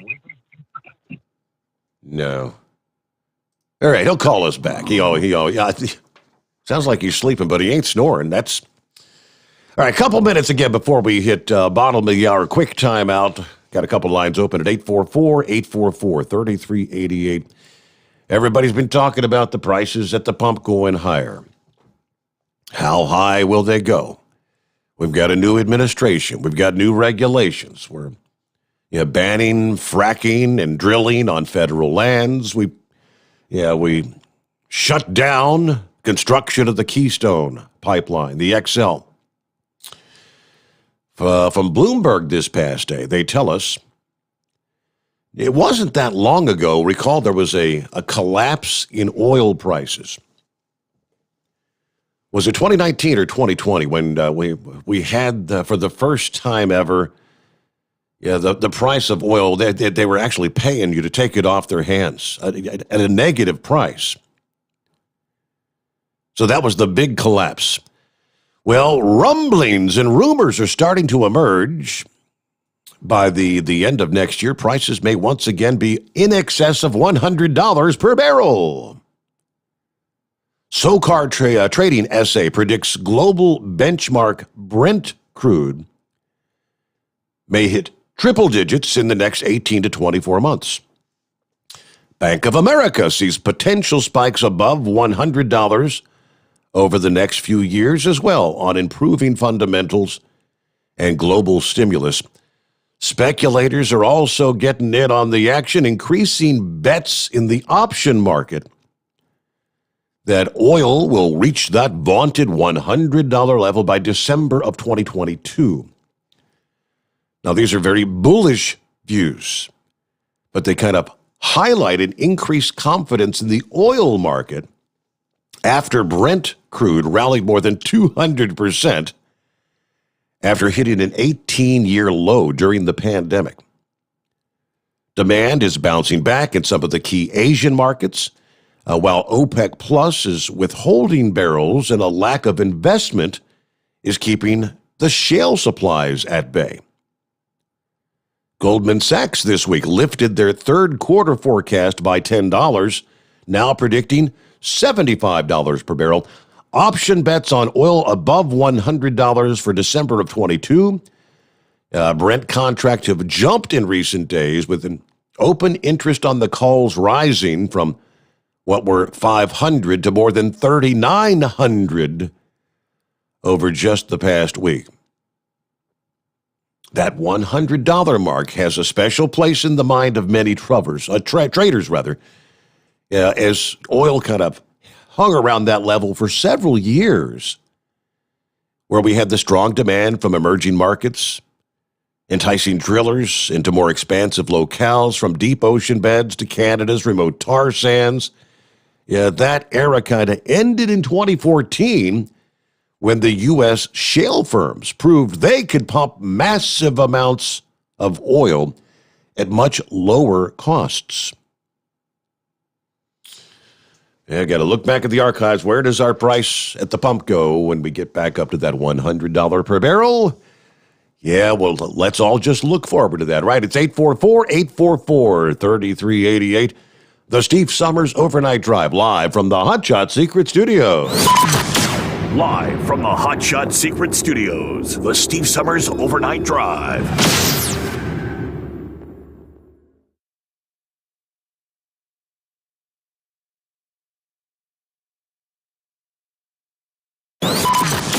Live from the Hotshot Secret Studios, the Steve Sommers Overnight Drive.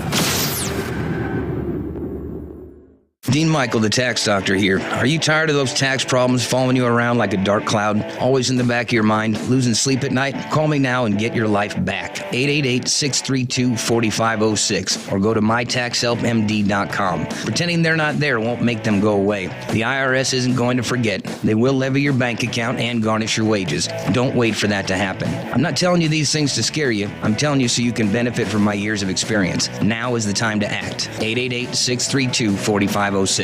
For anything diesel, take it to Shy Diesel. They provide a wide variety of services and diagnostics to determine what the problem is with the latest technology. From simple oil changes and preventative maintenance to fuel system diagnostics and repairs, engine rebuilds and cylinder head repairs, and rebuilds with our in-house machine shop. They also have on-site DPF cleaning for exhaust issues and DOT inspections. If your diesel is asking for some attention, Shy Diesel has the specialist you need for anything diesel. Located in Terre Haute and Lafayette, Indiana, and Effingham, Illinois. Shy Diesel has you covered. Getting a good night's sleep while on that long haul can be quite the challenge. That's why Commercial Vehicle Group has partnered with Serta Mattress to bring you the Bostrom plus Serta mattress for the best night's sleep possible while you're on the road. The Bostrom plus Serta mattress, manufactured with Serta's patented Cool Gel Memory Foam, acts to dissipate body heat and eliminate pressure points, which reduces the tossing and turning that can be so disruptive to your sleep. The Bostrom Serta mattress comes in 2 thicknesses, 7 and 10 inches, offering support to drivers of all shapes and sizes. The mattress comes in the standard 80-inch length with 4 widths, 32, 36, 39, and 42 inches. For more information on the mattress or where to buy, call us at 800-459-7328. That's 800-459-7328. At Hotshot Secret, we share the science behind common diesel problems. For example, Fuel additives. most fuel additives either impact performance or provide protection. Hotshot Secret Everyday Diesel Treatment provides both performance enhancement and fuel system protection. Everyday Diesel Treatment delivers a 6-in-1 premium fuel treatment for every fill-up, every time. Everyday diesel treatment is available at truck stops, Tractor Supply, O'Reilly's Auto Parts, and online at hotshotsecret.com. Keep the bugs off your glass and the smokies off your ass. This is the Overnight Drive with Steve Sommers.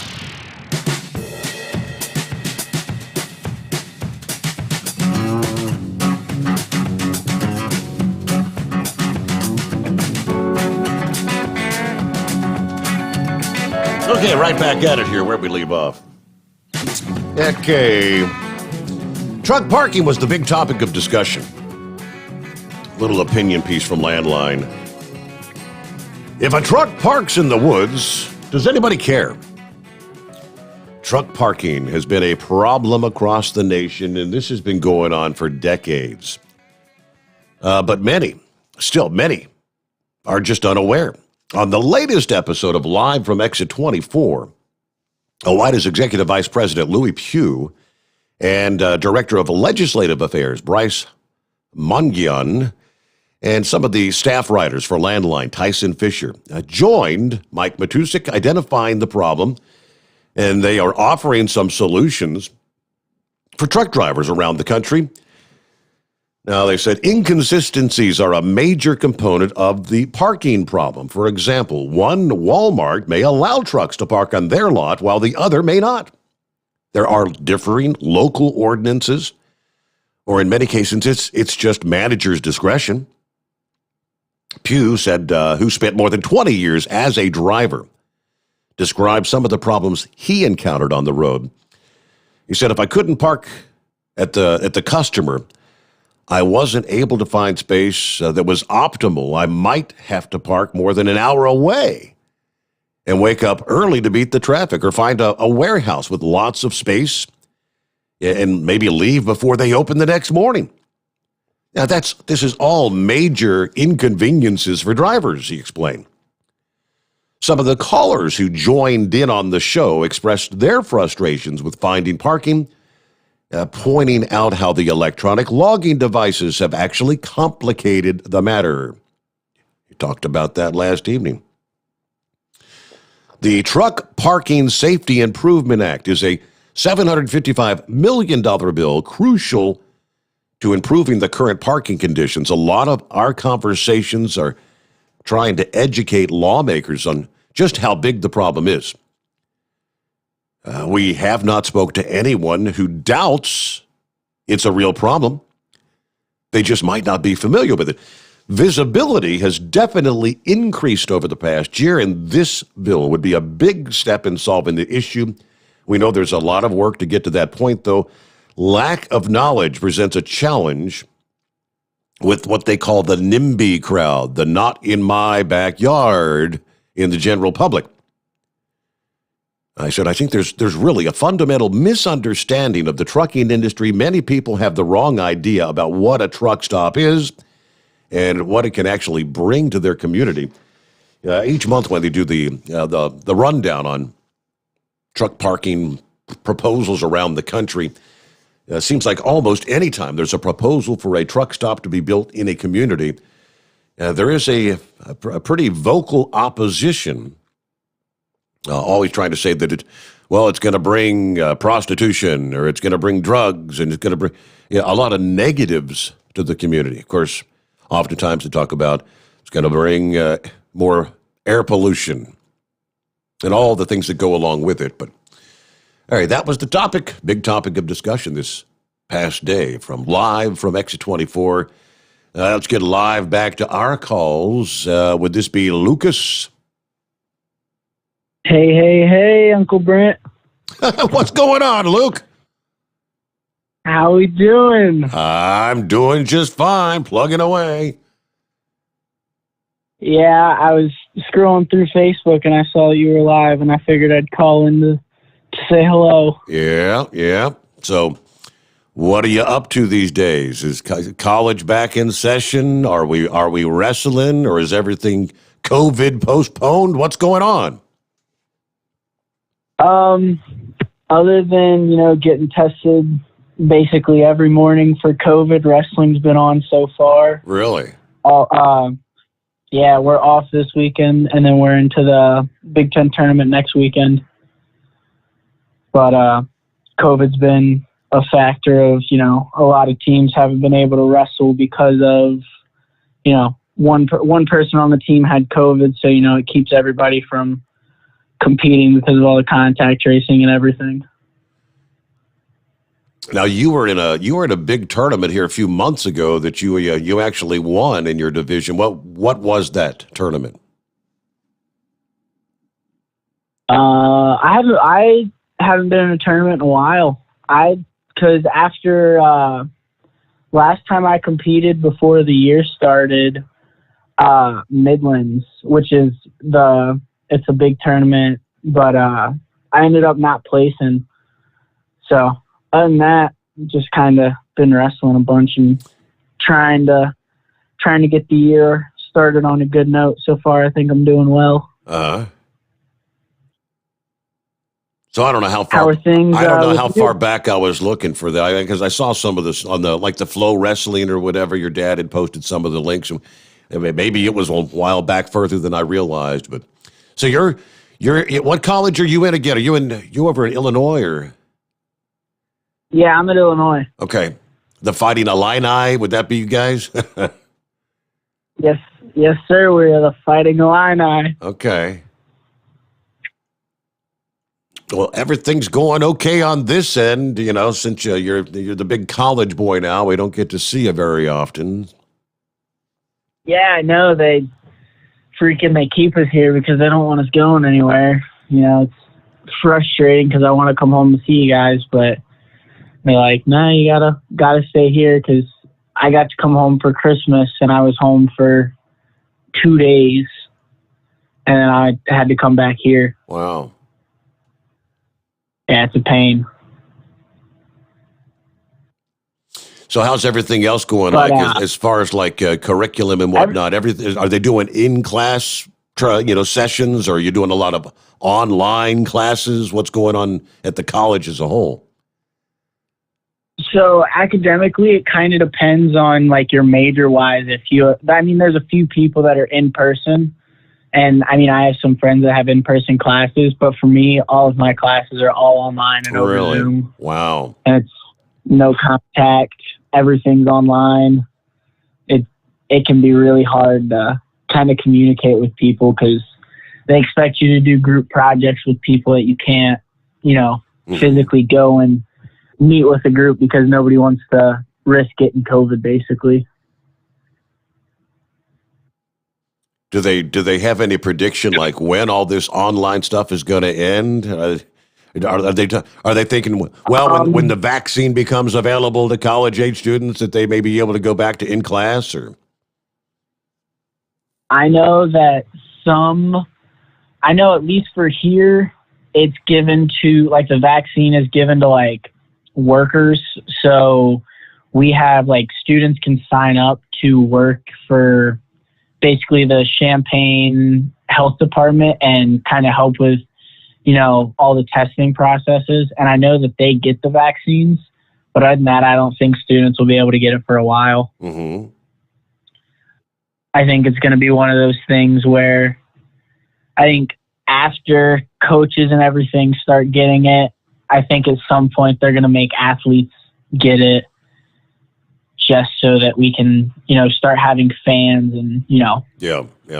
colleges need to start making money based off of fans. Sure. And without, the vaccine, it's kind of hard to have that happen. No doubt.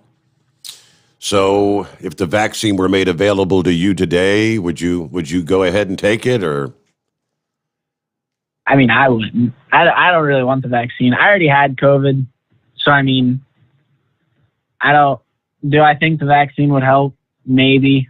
But I also think that, COVID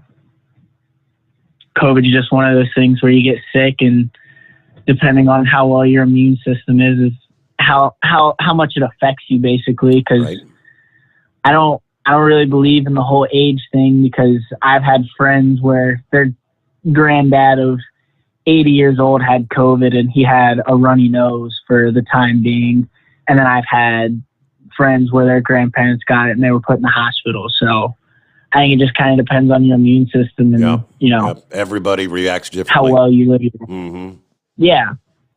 Like for me, I had a scratchy throat for 2 weeks, and then I had a teammate, he lost his sense of smell, his taste, he got body chills and body aches, and I just had nothing. I was like, I don't know what to tell you. So I think it just depends on how well your body reacts to it. You were one of the lucky ones, as they say. Yes, everybody reacts different. See, I mean, there's been some young people, too, that got very, very, very sick. So, yeah, even that. Yeah. I think it just depends on, how you live your life, basically. And I'm not one to say that, I eat healthy or anything, but I think a little bit of luck was on my side when I got it. Well, hey, it's sure good to hear from you, Lucas. We'll look forward to the next time we get to see you live and in person. Who knows when that'll be? But yeah, definitely. It'll be around March after the NCAA tournament. And you'll get a chance to come home for a few days after that? I think we're going to get 2 weeks off after the NCAA tournament after March 20th, and I'm going to come home for a couple weeks, see family, friends, and just kind of relax from everything. There you go. All right. Well, hey, say hi to Aunt Lisa. She should be home watching on the big screen. She actually tunes. She never listened to me on the radio, but now that I'm on the YouTube thing, she actually tunes in. So now, I will give a shout out to Aunt Lisa, and I'll give a shout out to my mom. Love you guys. Can't wait to see you sometime, in the future. Yeah. Hope all's well. All righty. Well, I'm gonna head to bed because I got to be up in the morning. I was gonna say, it's getting kind of late. I was texting Aunt Lisa a couple weeks ago. And she said, What was that? She said, call the show sometime, right? Yeah, she said call the show sometime, and I was scrolling on Facebook and I saw it, and I was like, why not? So I decided to call in, but it was good hearing from you.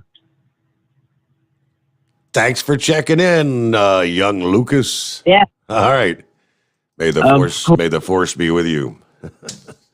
Yeah, old Lucas. How about that? Yeah, look at the screen. It said Lucas Berg. And so, so that's pretty close because his last name's Bird, but I didn't put two and two together there. All right, before we get back to the calls, it appears it has already begun. Speaking of questions about Joe Biden, the newly sworn-in president's mental cognitive capabilities.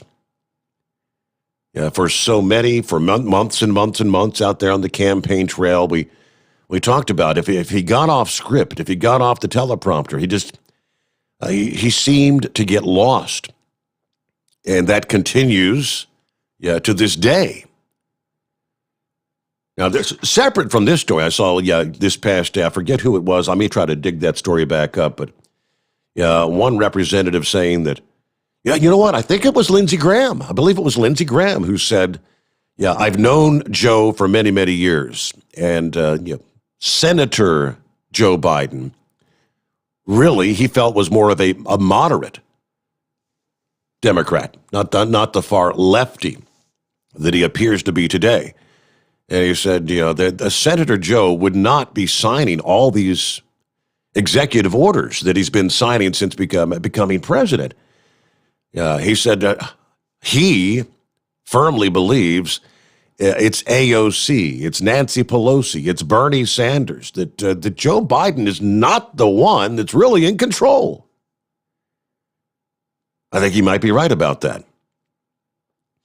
But taking it a step higher, the next step in line, there's a group of about 36 Democrats, not Republicans, Democrats in the House that have now signed a letter calling for President Joe Biden to give up his sole authority to authorize the launch of nuclear weapons.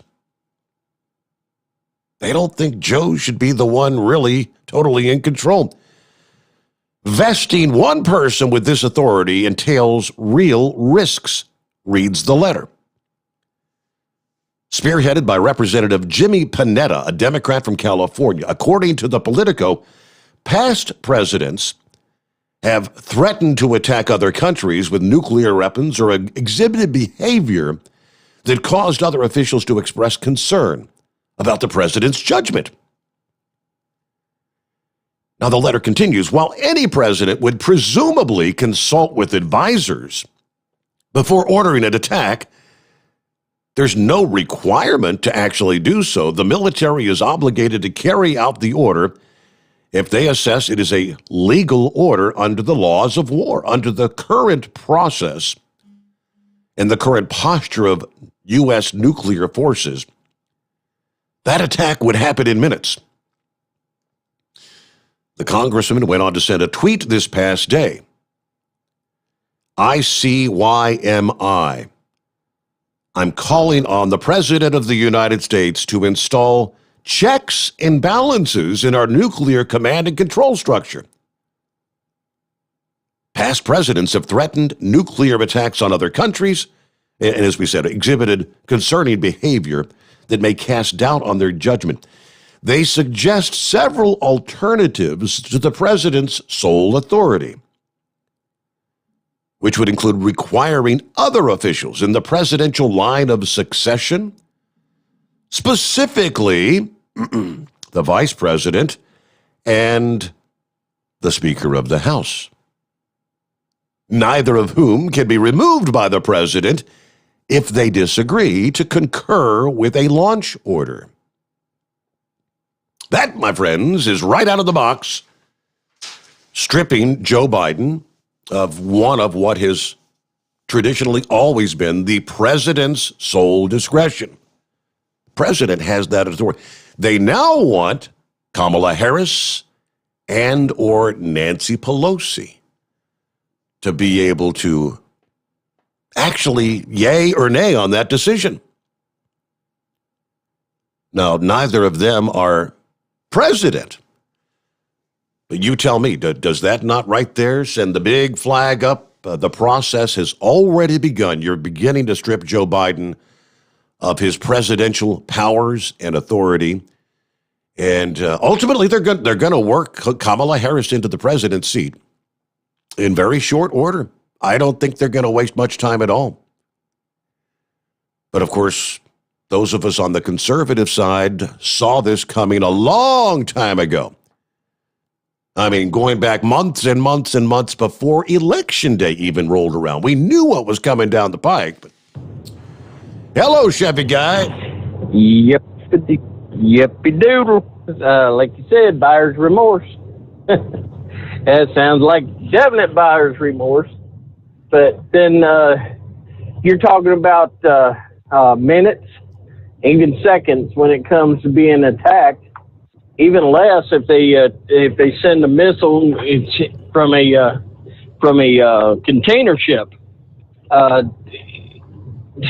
We are in a bad way. That's all there is to it. That's part of the president's job. Should be part of the qualifications, but obviously it wasn't a consideration. It's just this insane hatred towards Donald J. Trump has got us in this situation. And I just Yeah, it just was bad. Well, the reason why I called was Big Ed. I want to support him a bit there. And I think Hillbilly covered it. You know, if he seen that guy getting into a semi-truck and pulling out of the yard after getting the drugs, then that's fair enough. I mean, that's protected him, his family, or in motoring public. Sure.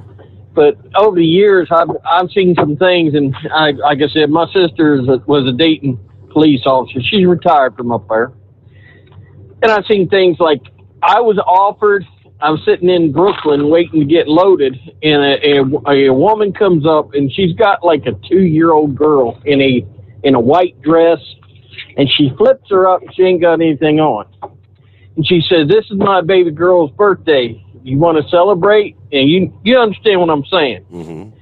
And I mean, I sat there, I said, "Get out of here, get away from me." And I thought, well, you know, I should have gone up to the corner. This has been the 80s, before cell phones. I said I should have run up on the corner and called the cops. My sister said, "You probably would have never made it back to the truck." Said, and a friend of mine says, "Your sister was right." And she said, most of them people that are walking around up there are not walking around without being protected by the gangs. So anything that happens on that street, it's being well watched and well protected. Also, I told my sister, and it burned me up. I'm sitting up in Erie, Pennsylvania, had a load of chips going up there out of Hopwood, Pennsylvania. And this guy it was like a Friday night, and this guy was dragging a girl on the ground by her hair and cussing her for what. And the girl was screaming, and I'm sitting there. I just about ready got out of the truck, and just something held me back. And turned my guts. I told my sister. I said, and like I said, she's a police officer. She said, "Brother, there's one thing police officers hate to do, and that's a domestic violence. They hate going in because you don't know what's going to happen." She said, "The very second you got out of that truck and got on him, she'd have got up off the ground and probably went after you." So she said, the best thing for you to do, of course, this was before cell phones, that's for you to do, that woman needs to take responsibility for who she hangs around with. Mm-hmm. But now I got a cell phone. I do, you know, I don't think they want you to call 911 on this. But get the local police, like on that drug deal, at least police would know activity was going on, and maybe they could stack it on other things, and then they could set somebody out there in plain clothes watching for it. But no, there's no good answer. The best thing is, Phil, I'm living with this. I still feel it was wrong, and I didn't get to do anything about it, and it just turns my stomach when I think about it. He brought back the memory. But there's certain things you can do. There's certain things you can't do, and also if a crime happens, you got to take responsibility for it. You put your name on it. They got your cell phone number. If a crime happens, then you might be called in as a witness. That's personal loss to you and your family, and getting your name out there. So there's a whole lot to it. But Big Ed, you did right. Yeah, you did. Next time you may do different, but there's no one can tell you what you did right or wrong, because you did what was right for you at the time, buddy. Yeah. But I think we've all faced that. Just like there was a fellow on there, I think yesterday or the night before, and it was just constantly coming on the comments and asking for money. Well, I don't know one way or the other about it, but I do know this: the worst thing you can do is ask a truck driver for money, because we've been faced with people in our truck stops for years, and we've learned not to give a dollar, because you don't know where that dollar is going to go. I did in the early days. Guys was, I need money. I did. I said, well, come on in and I'll buy your dinner for you. Yeah. And I did. I bought him the dinner special and did all that. Well, I went up and, took my shower. And as I was coming out of the shower, I think it was in Kentucky, and TA, and you could look down on the store from the shower, and there he was buying CB equipment. I said, don't I feel, I have never bought anybody anything that asked me for money that it come out good. The only time it ever come out good, I was running across Sandusky, Ohio, heading up in that direction. It was snow, it was blizzard. Pulled in this little gas station, had enough room in the back for couple trucks. And I was in there, and some guys pulled in. I mean, it was almost all snowed in. And I was doing my coffee, and this guy pulls in with this crew, plumbing crew or something. And he was counting his change in his hands, trying to get a sweet cake. And I'm sitting there thinking, no, that ain't going to happen. I said, but brother, get on over there and get you any drink you want and get you a couple of chili dogs. I seen a working man trying to figure out how to eat that night. Well, I feel good about that. I know. And I mean, so yeah, we're a little bit more intelligent. We're hard-hearted. We've been asked and begged on for so long that, yeah, I'm not going to give anybody anything so they can go out and get high. And so there you go. But that's the wrong, you don't ask truck drivers for money. We're too busy. We've been screwed, pardon me, we've been messed over many times over that. So, other than that, I just, thank you, Big Ed, for bringing that memory up. I can still feel how, I don't think you ever get over that feeling. Did you do right? Did you do wrong? Yeah. But you did right for your own self at that time. And I don't think I really, nobody could do anything worse than what I did when that young woman raised that child up in my face. And, like I said, I was told I'd have never made it back to the truck alive. So I was down there in John Street in Brooklyn, just under the Manhattan Bridge. Wow. So it was a terrible place, Things go on up there, but I was told it's the gangs got total control of all that stuff. So I enjoy this there. It's my working retirement, hauling chips, staying in the state of South Carolina, back and forth across the state 2 times a night, listening to the great Steve Summer overnight drive. So I'm going to sit back, roll back, cuddle back in behind you there, let you take front door, sit in the rocket chair, and copy the mail. 10-4. All right, there you go. Yes, it is the Steve Summers overnight drive, live from the Hot Shot Secret Studios. USA Radio News with Dan Naraki. The House is expected to vote on a $1.9 trillion COVID relief package later this week and is expected to pass but face tougher scrutiny in the Senate. Republicans have called the price tag of the bill too high and pushed back against certain measures in the package, like a hike in the federal minimum wage to $15 an hour. Senator John Kennedy says the bill has almost nothing to do with combating the coronavirus pandemic. The Louisiana Republican tells Fox News the package instead reads like a liberal wish list. This isn't a coronavirus bill. This is a left-of-Lenin neo-socialist wish list. I mean, it just is. They've got money for transit projects and bridges and language preservation, billions for people who are in our country illegally. I am all for spending additional monies to combat the coronavirus, but this bill isn't it. This is USA Radio News. Hello, this is Wayne Alaroot for our newest sponsor, Asset Strategies, or ASI for short. ASI is a precious metals powerhouse. They sell gold and silver. Never in history has there been a more important moment to buy gold and silver. ASI has been in business for 39 years. They've served over 20,000 clients and sold $5 billion worth of gold, silver, and precious metals with zero complaints. Last year, gold saw gains of 25%. Silver nearly doubled gold's performance. Now Democrats are in charge. Green New Deal, open borders, free healthcare for illegals, bailout broke cities and states. The debt is about to go through the stratosphere. The time to buy is now.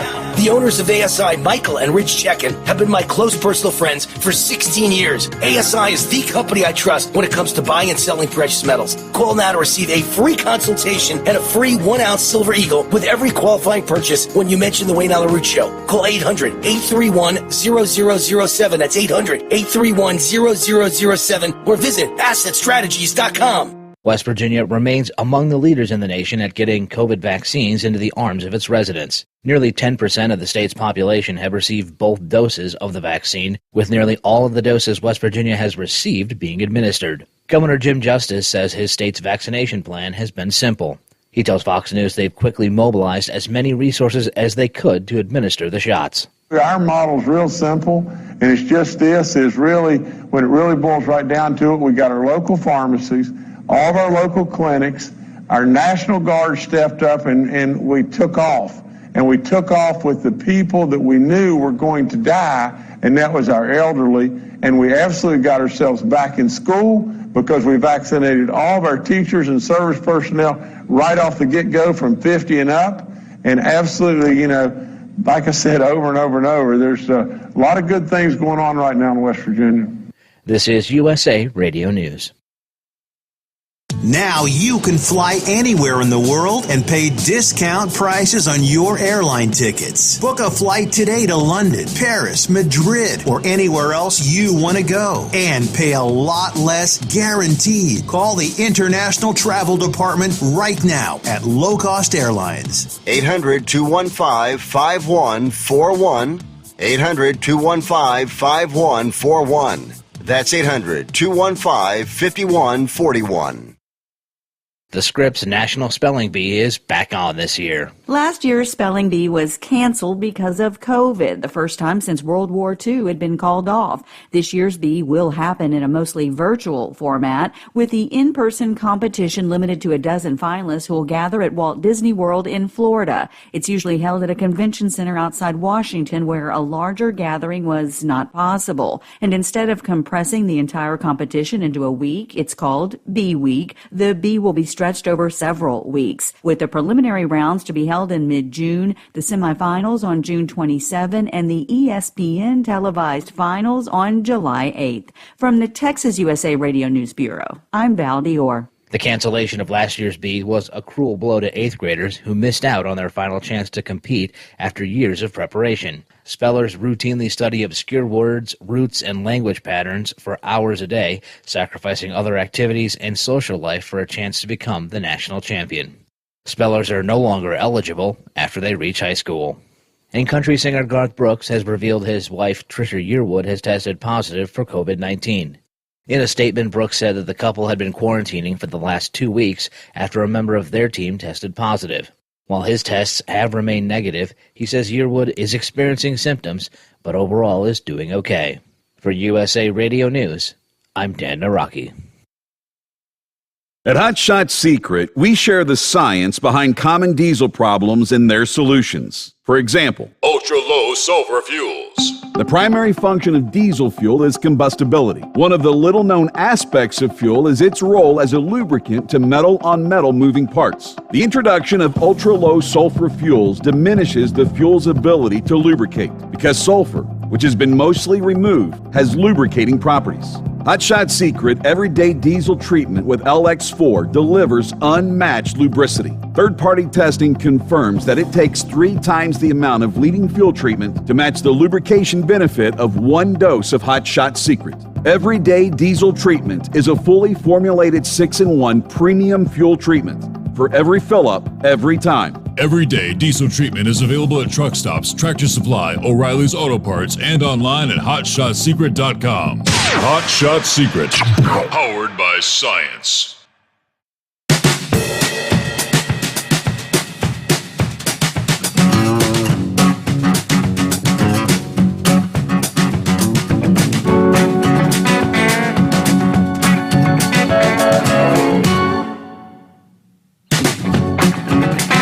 Back at it here as we roll on through the late night, early morning hours. It's all a learning process. As I got the news source up and running. We were kind of short on time as he was giving me a crash course how to update every hour. I don't think I got it down pat yet, so it may be tomorrow night, but we'll get it. Hang with me. Several people have posted comments. Hey, I hear there's an app available now to listen to the show. Yes, indeed. For at least for the Android, the app is now available. If you go to if you've got an Android, you go to what do they call it? The Google Play Store, where you download your apps and you will type in overnightdriveradio.com and search that. It'll pull up the program, and you can then listen on the app. You will not have the video. You won't have the screen on like you have to have with like the YouTube or the Facebook player. So a lot of people jumping on that. And what else did we have there? Yeah, again, that's only for the Android phone. iPhone, still waiting for approval from the powers that be at wherever that is. I guess that's the Apple iStore or something that you go to get your apps there. The Apple iPhone. All right, we've got lines available around the country. It's 844-844-3388. Interesting report from, it's actually CNBC this past day in regards to driving a truck for a living. What was the headline?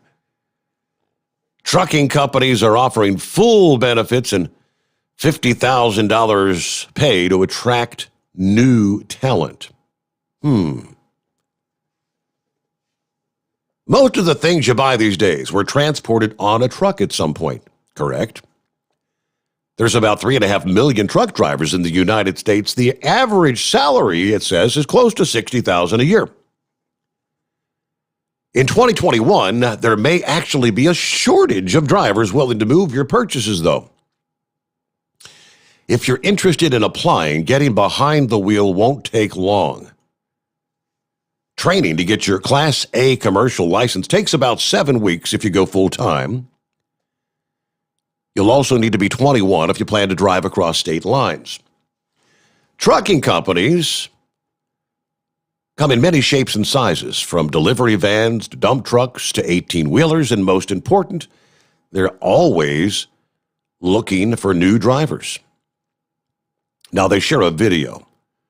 Check out the video for an inside look at the industry, and you'll hear from the stories of 3 different truckers about life out there on the road. It's about a 5-minute video, but I guess I'd have to check out the whole video to find out. When they say they're offering $50,000, is that to start, or is that once you've gone through the training and you've essentially paid them back by driving for 18 months or 2 years or 120,000 miles? It varies from one company to the next. I've heard from so many that, the recruiters tend to dangle the moon before you and say, you can, some of our top drivers make $80,000 a year. They don't go on to tell you that, sorry to tell you, but when for the first year or 2 years, you may very well find yourself struggling to be able to afford a meal. So I'm just kind of curious, from CNBC again, is there more truth than fiction to that? The video starts off with an interview with Bob Costello with the American Trucking Association. So I'll have to view the entirety of the video sometime ahead. But all right, let's get back to your calls here. Hello, Rhonda. What's going on this morning? Good morning. Oh, there's some pretty strong winds blowing up here on 84.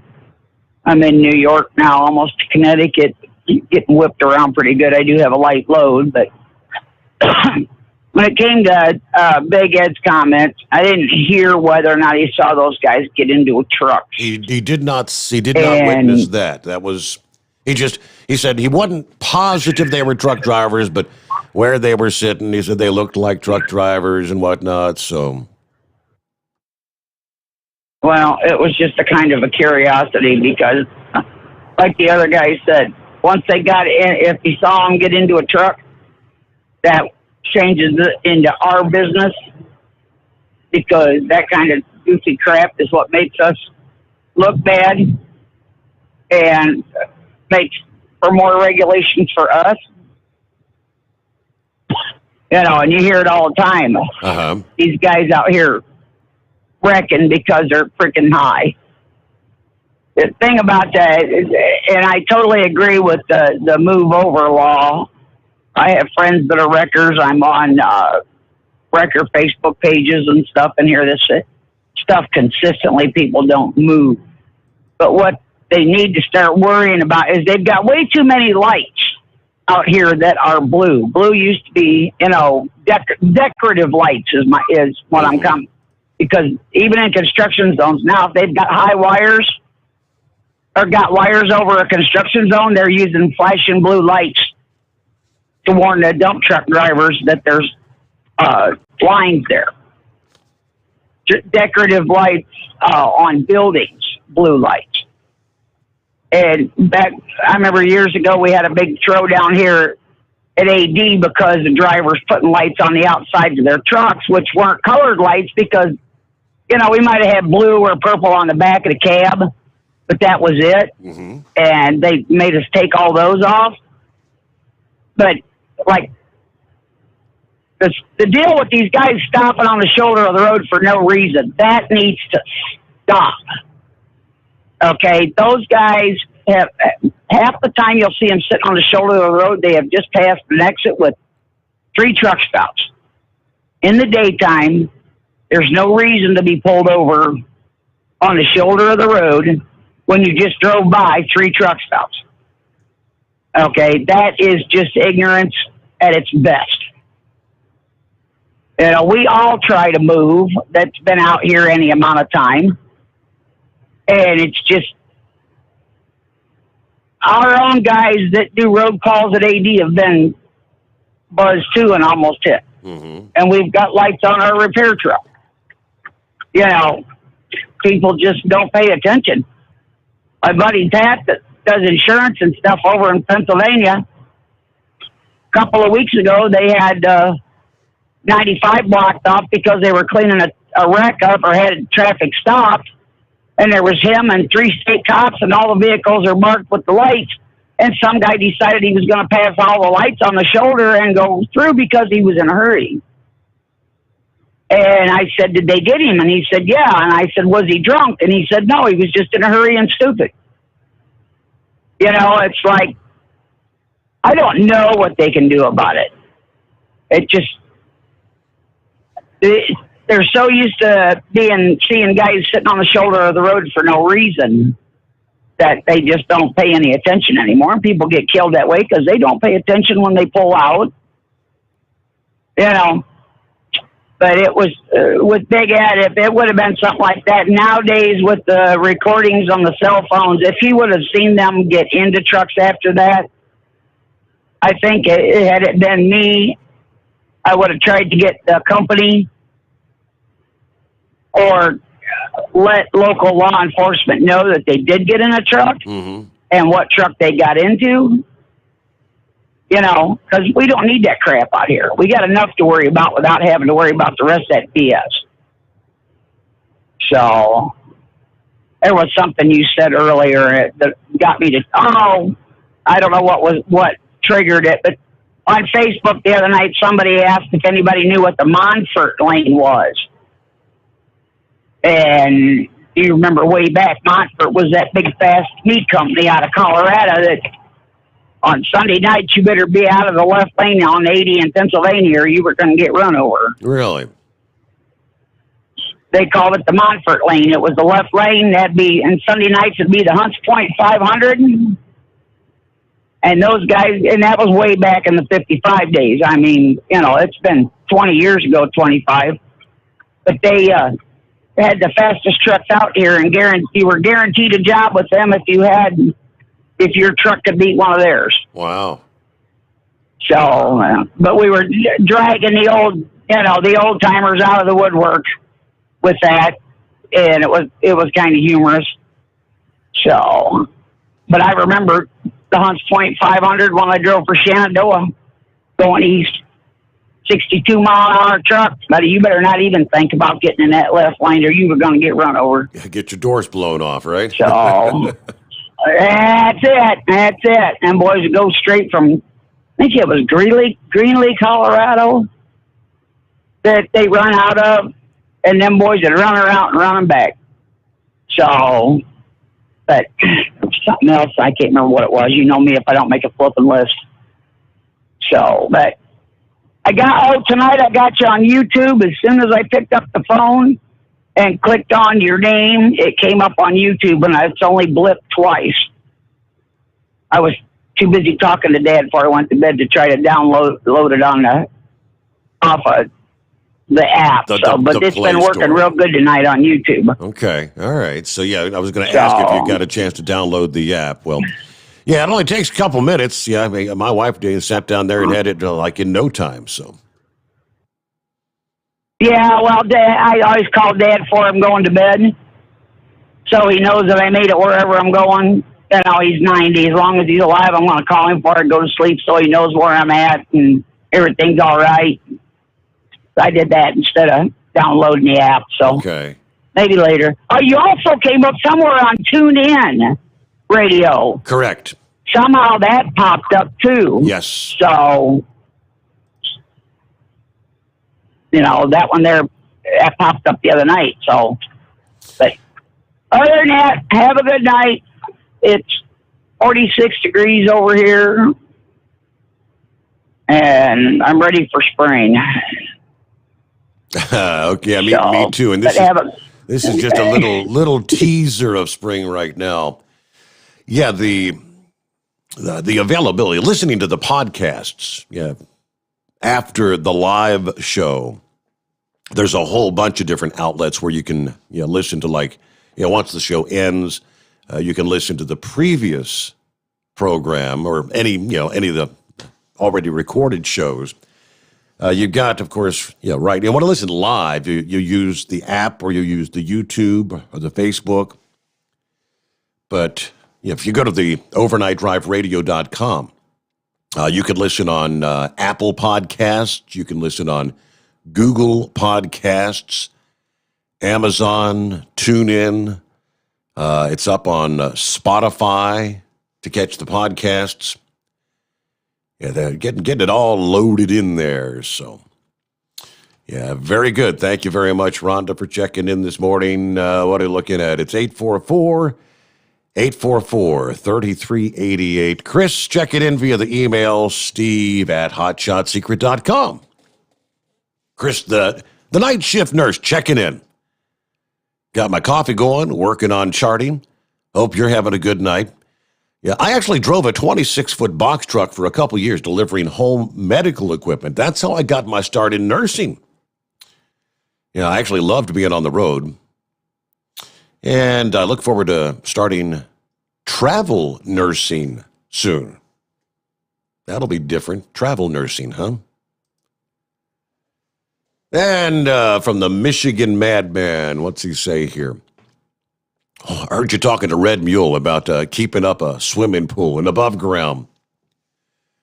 Now, this is a true story. Back in 1989, a friend of mine that works at a school on Pine Lake, Michigan, had put in an above-ground pool earlier in the summer.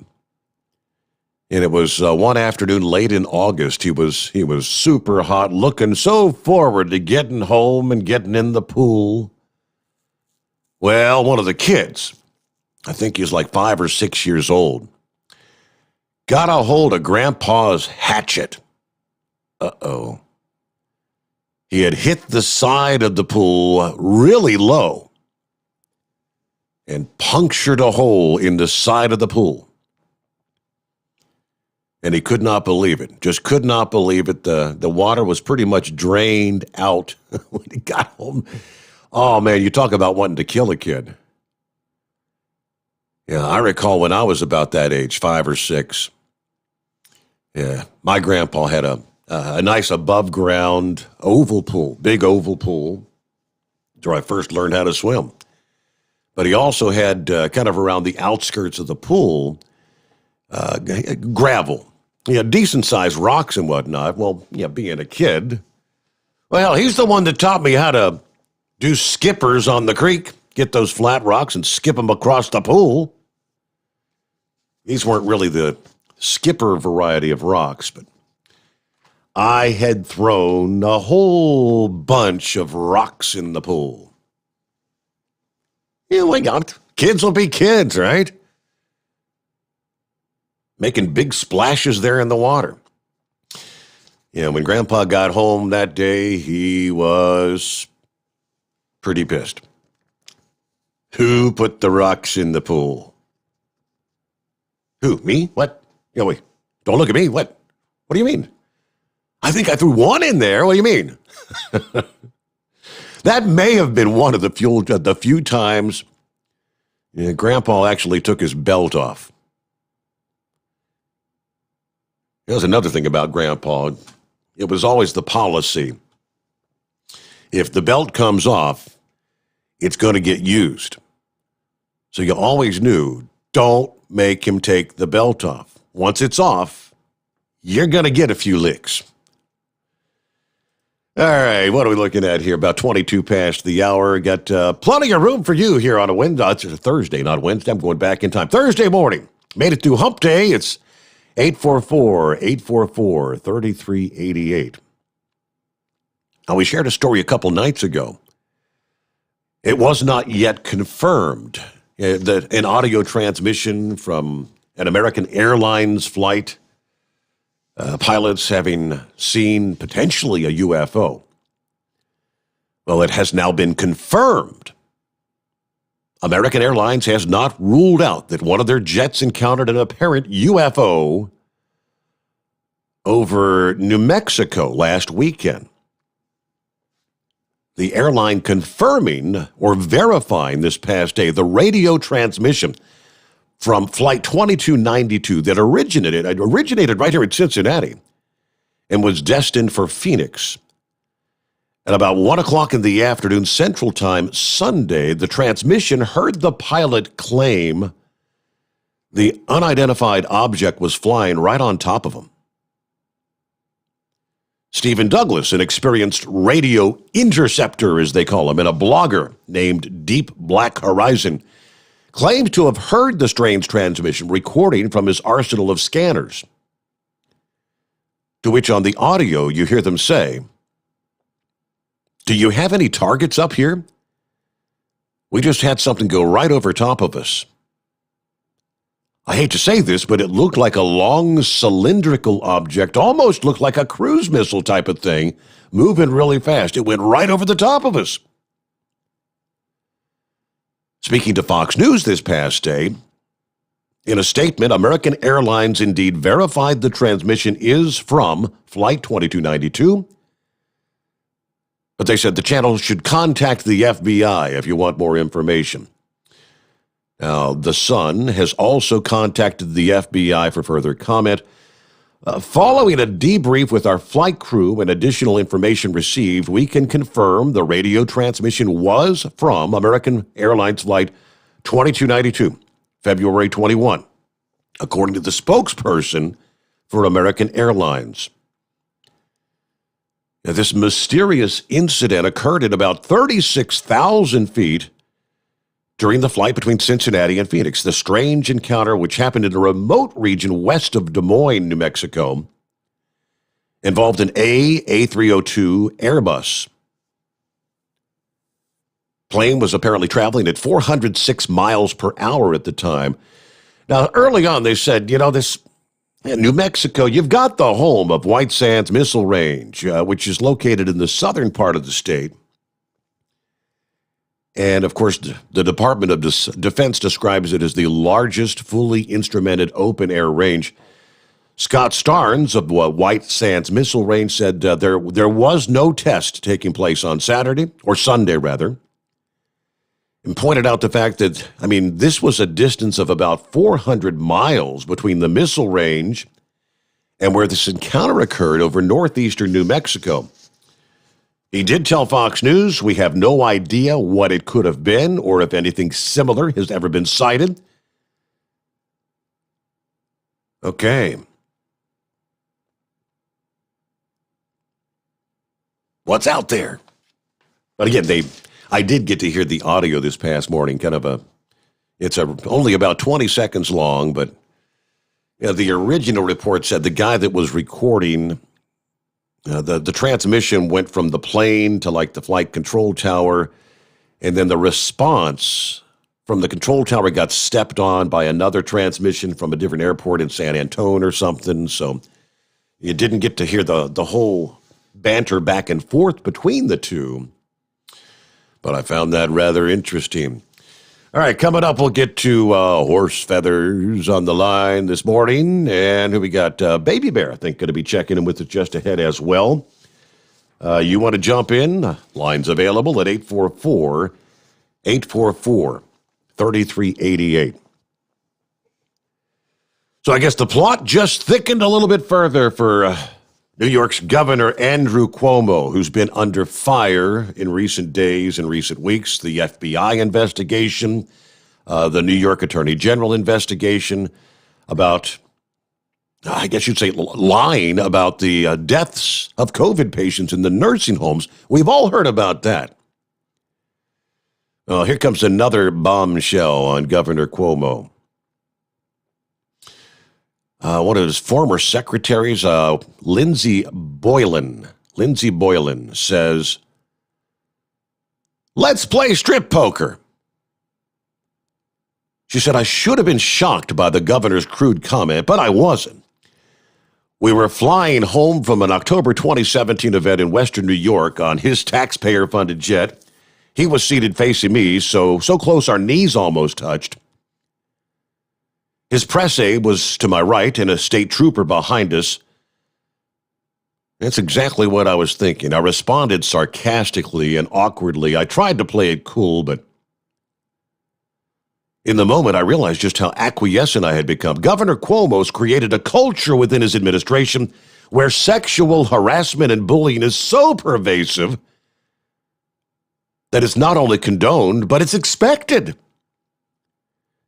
His behavior toward women was an affirmation that he liked you, that you must be doing something right," she said.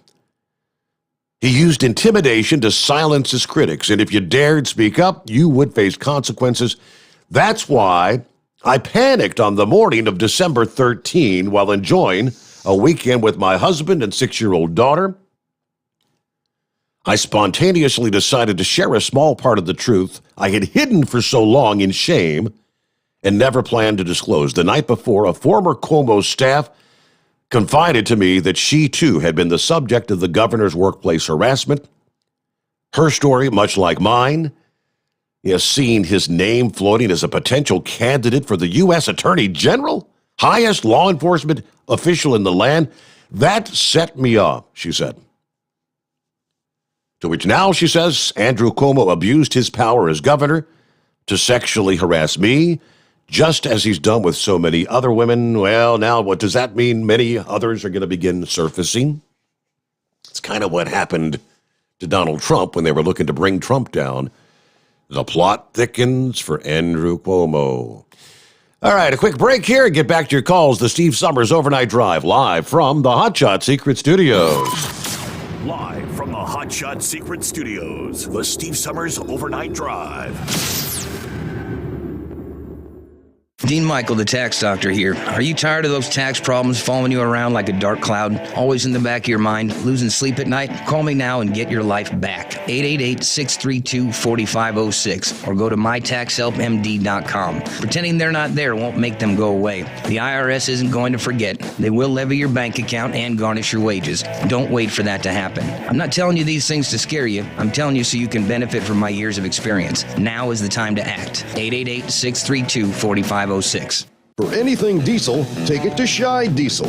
They provide a wide variety of services and diagnostics to determine what the problem is with the latest technology. From simple oil changes and preventative maintenance to fuel system diagnostics and repairs, engine rebuilds and cylinder head repairs, and rebuilds with our in-house machine shop. They also have on-site DPF cleaning for exhaust issues and DOT inspections. If your diesel is asking for some attention, Shy Diesel has the specialist you need for anything diesel. Located in Terre Haute and Lafayette, Indiana, and Effingham, Illinois. Shy Diesel has you covered. Getting a good night's sleep while on that long haul can be quite the challenge. That's why Commercial Vehicle Group has partnered with Serta Mattress to bring you the Bostrom plus Serta mattress for the best night's sleep possible while you're on the road. The Bostrom plus Serta mattress, manufactured with Serta's patented Cool Gel memory foam, acts to dissipate body heat and eliminate pressure points, which reduces the tossing and turning that can be so disruptive to your sleep. The Bostrom Serta mattress comes in two thicknesses, 7 and 10 inches, offering support to drivers of all shapes and sizes. The mattress comes in the standard 80-inch length with 4 widths, 32, 36, 39, and 42 inches. For more information on the mattress or where to buy, call us at 800-459-7328. That's 800-459-7328. At Hot Shot Secret, we share the science behind common diesel problems. For example, Fuel additives. most fuel additives either impact performance or provide protection. Hot Shot Secret Everyday Diesel Treatment provides both performance enhancement and fuel system protection. Everyday Diesel Treatment delivers a 6-in-1 premium fuel treatment for every fill-up, every time. Everyday diesel treatment is available at truck stops, Tractor Supply, O'Reilly's Auto Parts, and online at hotshotsecret.com. Keep the bugs off your glass and the smokies off your ass. This is the Overnight Drive with Steve Summers.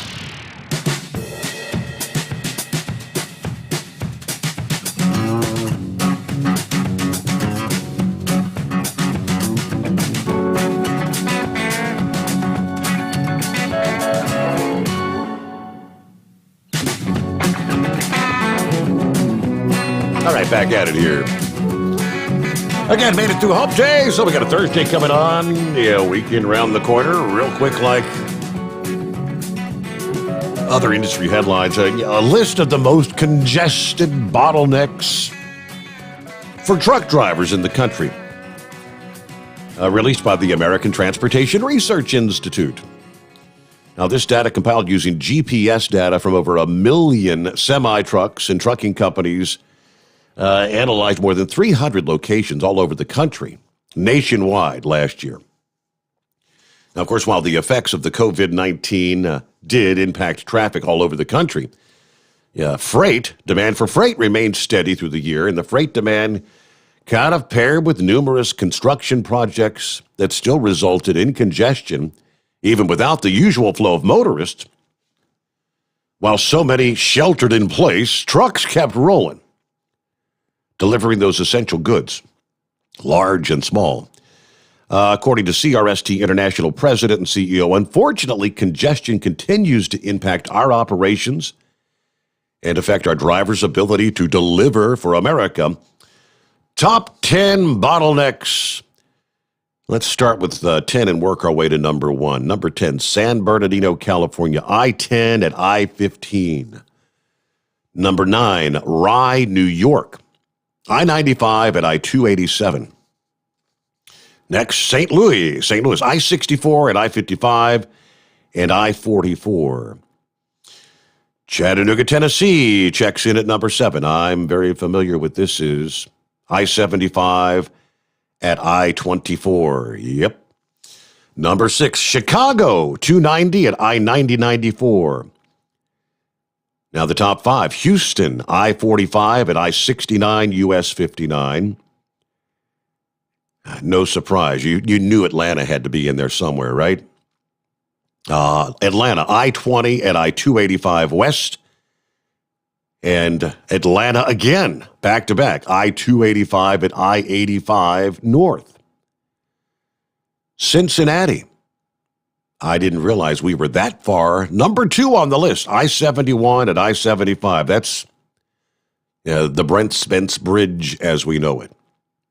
On any given day. Delays northbound, southbound. And number 1 on the list, Fort Lee, I-95 at State Route 4. This is the 3rd year running the intersection of I-95 and State Route 4 in Fort Lee, New Jersey is ranked number 1 when it comes to trucking bottlenecks. For decades, we've been sounding the alarm about how the condition of our highways is contributing to congestion and slowing down commerce. All right, so the bottleneck report kind of highlights where our most critical issues are and need to be a guide for the policymakers at not just the state, but at the federal level. The cost of doing nothing is higher than the cost of fixing these problems. We can't wait any longer to address this mounting crisis. Think about it is, if you make the decision to expand, add another lane or add an additional 2 lanes, whatever you're going to try to open up the bottleneck, it's going to be years. These construction projects take years and years to accomplish. But I digress. Hello, is this Horse Feathers? Yeah, morning, Your Honor. Morning. Have you noticed in the news at all that Tiger Woods had an automobile accident? Have you heard anything about that? Yes, I have. I tell you what, we had the news on last night, I think for about 3 hours straight. It was like all Tiger Woods accident, it seemed like. You had the local news, the national news, and then the other news is after that. And then somebody got the bright idea, they were going to show all the news, everybody that even mentioned it, like all the way around the world, they were going, it's like, all right, I guess we know that Tiger Woods had a car accident, had a, fractured leg that was a compound fracture, came through the skin and all that. And it's like, how many times can you go over it? Then the one show there, they were showing the hotel room that he stayed in, or one that would have been like it, and this view he would have had from the balcony, and then they were going to recreate his accident. And I'm like, yeah, boy. Kind of going overboard, aren't they? A lot of attention for one Tiger Woods. Yeah. So anyways, have you heard anything about YRC getting a name change? That I have not. No. What are you hearing? I thought I heard something there on one of the other shows there during the day yesterday of YRC going to change their name back to just Yellow, or something to do with yellow. I don't know. Maybe you can find some source of trucking news to look for that, or Google it or something. But heard something about that they were sounded like the R of the YRC was going to go away. Huh. So didn't know if anybody else had heard that, or maybe I don't know. Maybe it was in the middle of my sleep yesterday and it was a dream. But anyways, I thought I heard something come across that way. Other than that, it's good to hear most everybody out there. So I guess Rhonda must have made it through all that bad mess there she was getting ready to head into there last week with all that going into Philly. I remember that was when we had all the snow and that coming down. So, but yeah. Anyway, so Lucas there, that's your nephew. Is that Myra's boy? Yes, that is correct. Yes. Okay, that's what I was thinking there. So I remember you talking to him on the air there before there a couple times there. So sounds like he's doing good out there, other than the fact of the whole COVID deal and everything else. And I did hear that the Ivy League is planning on not having any spring sports. Had you heard that at all? No, sir. Yeah, the Ivy League is, I guess, going to stay shut down. So Going to keep on keeping on with COVID-19 shutdowns. Yep. So anyways, and March Madness is. I heard something about that. That's all going on. What, out west somewhere? So there's not going to be anybody playing in Louisville this year. Right. Wow, that'll be a big hit there for them too. They were probably hoping that if it was going to happen, that they'd at least be able to get some fans and revenue. But I guess that's another big hit for them. Not having the truck show and then not having the March Madness going on there. So yeah. Anyway, so I don't know. I guess that's about all I got for you there. Things are still pretty dry. Got 55 degrees here south of Washington D.C. Kind of a partly cloudy night. No UFOs in sight here, but we'll definitely keep you posted if we do see one. So that's kind of interesting. You think it was a real UFO, or you think somebody was just launching a missile off over there and didn't tell nobody? Kind of a practice run. Well, I would hope that like our radar, would pick up a And that's what they're supposed to do, pick up any sort of a missile or any kind of a launch or anything. I mean, that's pretty weird unless it was something undetectable via radar. Know what I mean?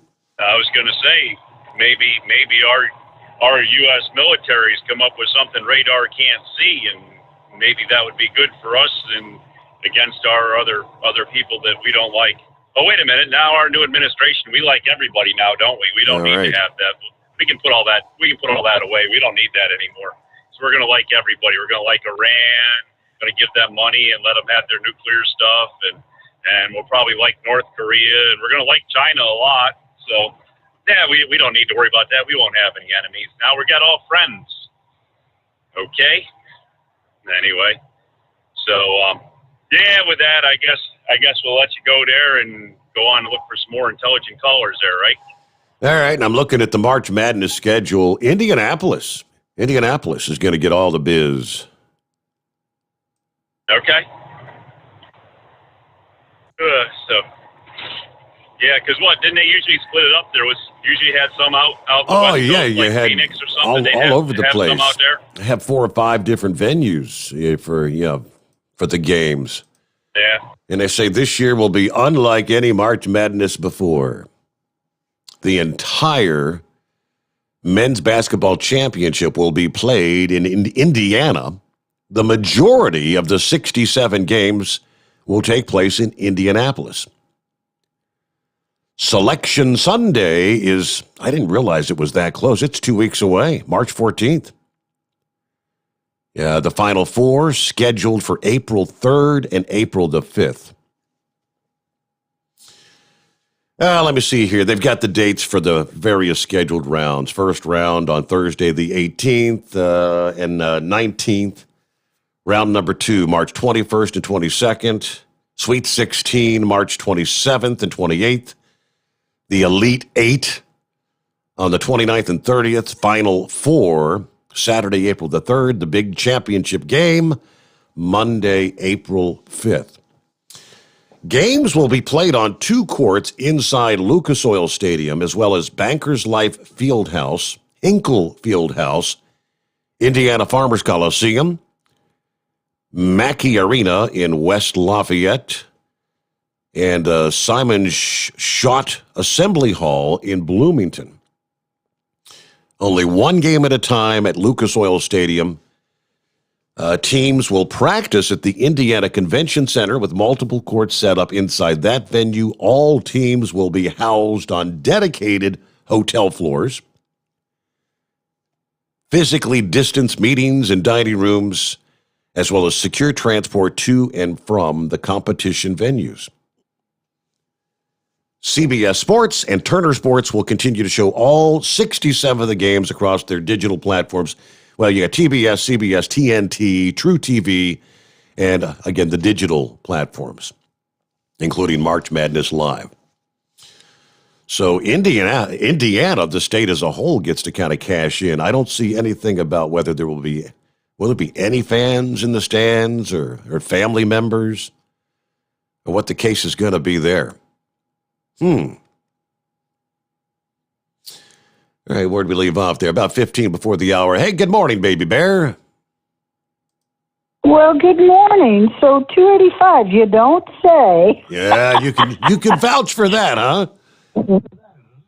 One day, Sunday through Wednesday evenings, I run 285 south toward 20 west, but I get off. That's the way I should go, but I take back roads. I get off couple exits before, run South Cobb.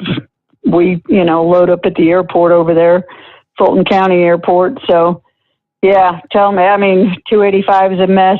I don't know how many days of the week, and no exception yesterday. There was a wreck, so I got off 2 exits in. When I got on 285 South, I went down to South Atlanta Road and got off there and cut through the woods because it's like I am not going to sit because and the problem is there's 1 lane getting on 20. There's 2, but then they go down into 1 lane, and you got all that traffic coming off of 85 then coming off of 75 on 285, and they're all going where?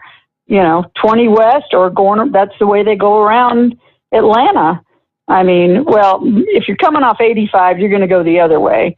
You're going to go the east side of town. But if you're coming off 85 and you're going to Birmingham, everybody's going that way.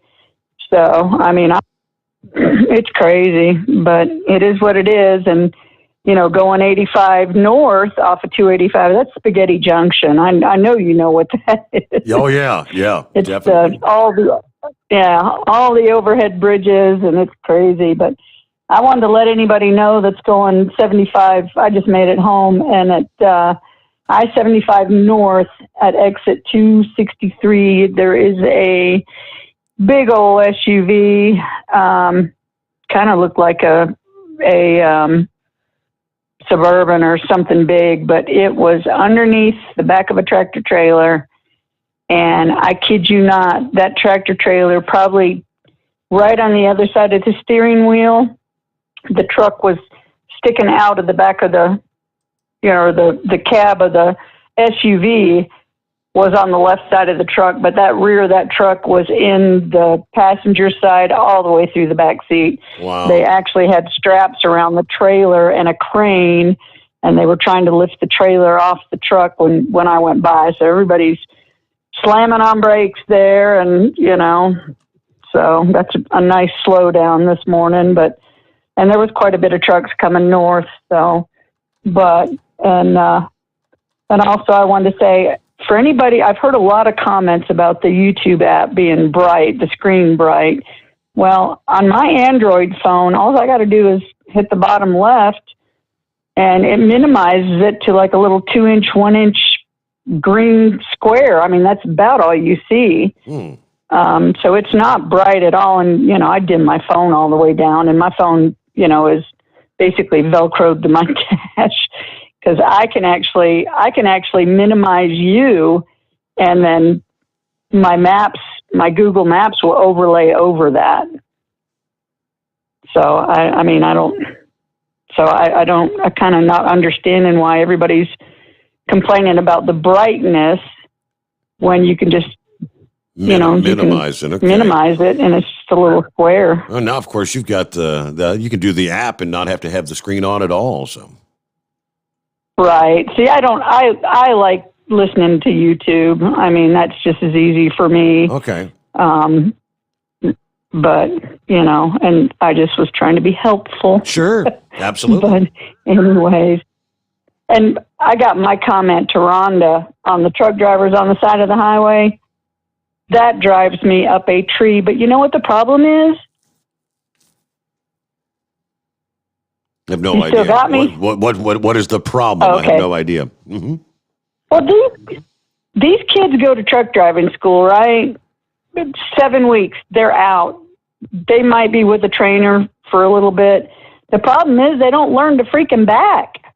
Right. So they're too scared to go in the truck. I saw a poor guy one night, young guy, probably 30s. I mean, he was doing everything he could to figure out how to back that truck into a spot. He couldn't do it. I mean, he pulled out and left. I thought, yep, you're probably going to hit a ramp. I mean, there was no, and then, 5 minutes later, while I'm, gassing up or whatever, here comes another big truck, and it's an older guy. He pulls up and just, blindside backs it right down in between the other two trucks. And I was like, There you go. Mm-hmm. Experience makes a little difference. It does. I mean, when I was 16 years old, my dad, he used to make us clean up the backyard, and he'd load all the stuff up, and any junk we had cleaning out garage, he'd put it in a little trailer. It wasn't 10-foot long trailer or, And when I was 16, he's like, you're going to the dump with me and you're going to drive. We got to the dump. He said, now you're going to back the trailer. And then I'm like, what? He's like, you're going to learn to back. Mm-hmm. And after I learned and he taught me how, it was like, okay, I got this. So, I mean, but, I know some people it's difficult. We got a driver that, drove truck for a couple years, He went to truck driving school, came out. That guy is 40-some years old. He can't even back a four-wheeler. I mean, it's like, how the heck did you ever drive truck if you couldn't even, I mean, you can't even back a four-wheeler.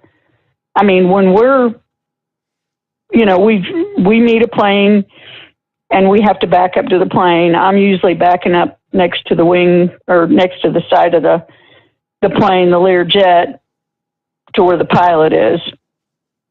We don't let him near the plane. I mean, I drive a four-wheeler for a living, and we all hazmat, so we're CDL drivers. We do E-logs, and it was hard for him. The E-log is still, he'll screw, I don't know what he does to it, but he'll get it screwed up, and it's like, buddy, what are you doing? Well, I don't understand this. And it's like, you've been doing this. You've been with us now for like 6 years. You've been doing this. We've had E-logs for what, 3-4 years now, I think. Right. Mm-hmm. And some people, it's just difficult to do things. And it's like,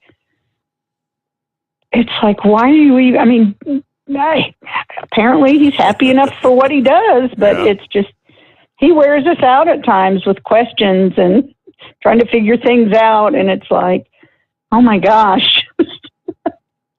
But I think some people just struggle in life, but he's happy struggling. So it's like I always say, I wouldn't change him for the world. He is what he is. And he gives us a lot of giggles and, but anyways, well, hey, you have a great weekend. I'm done. We're running 4 days a week now, and I did my 2,400 miles, so I'm done. Wow, okay. For the weekend. That's a busy week. Oh, well, enjoy your time off there, Baby Bear. Thanks for checking in. All righty, take care. There you go. I guess, what is it? Knucklebuster trying to help out answering Horse Feather's question. Yellow Corporation is launching a driver training initiative that aims to bring up to 1,500 new drivers into the industry. Darren Hawkins, CEO of the Overland Park, Kansas-based LTL Character, says we need to get more talented men and women into the industry. There are many Americans looking to start a new career, and these are good jobs with competitive benefits in a community near you. According to the announcement, they will offer an 8-week CDL training program at 12 locations. Yellow said students will be in class 40 hours a week during the 4-week paid training program, with an instructor preparing them for the appropriate state Class A skills and road test. If the student is away from home during the program, Yellow would provide pay for travel and accommodations. After completing the program, there are 4 more weeks of training at the driver's home terminal.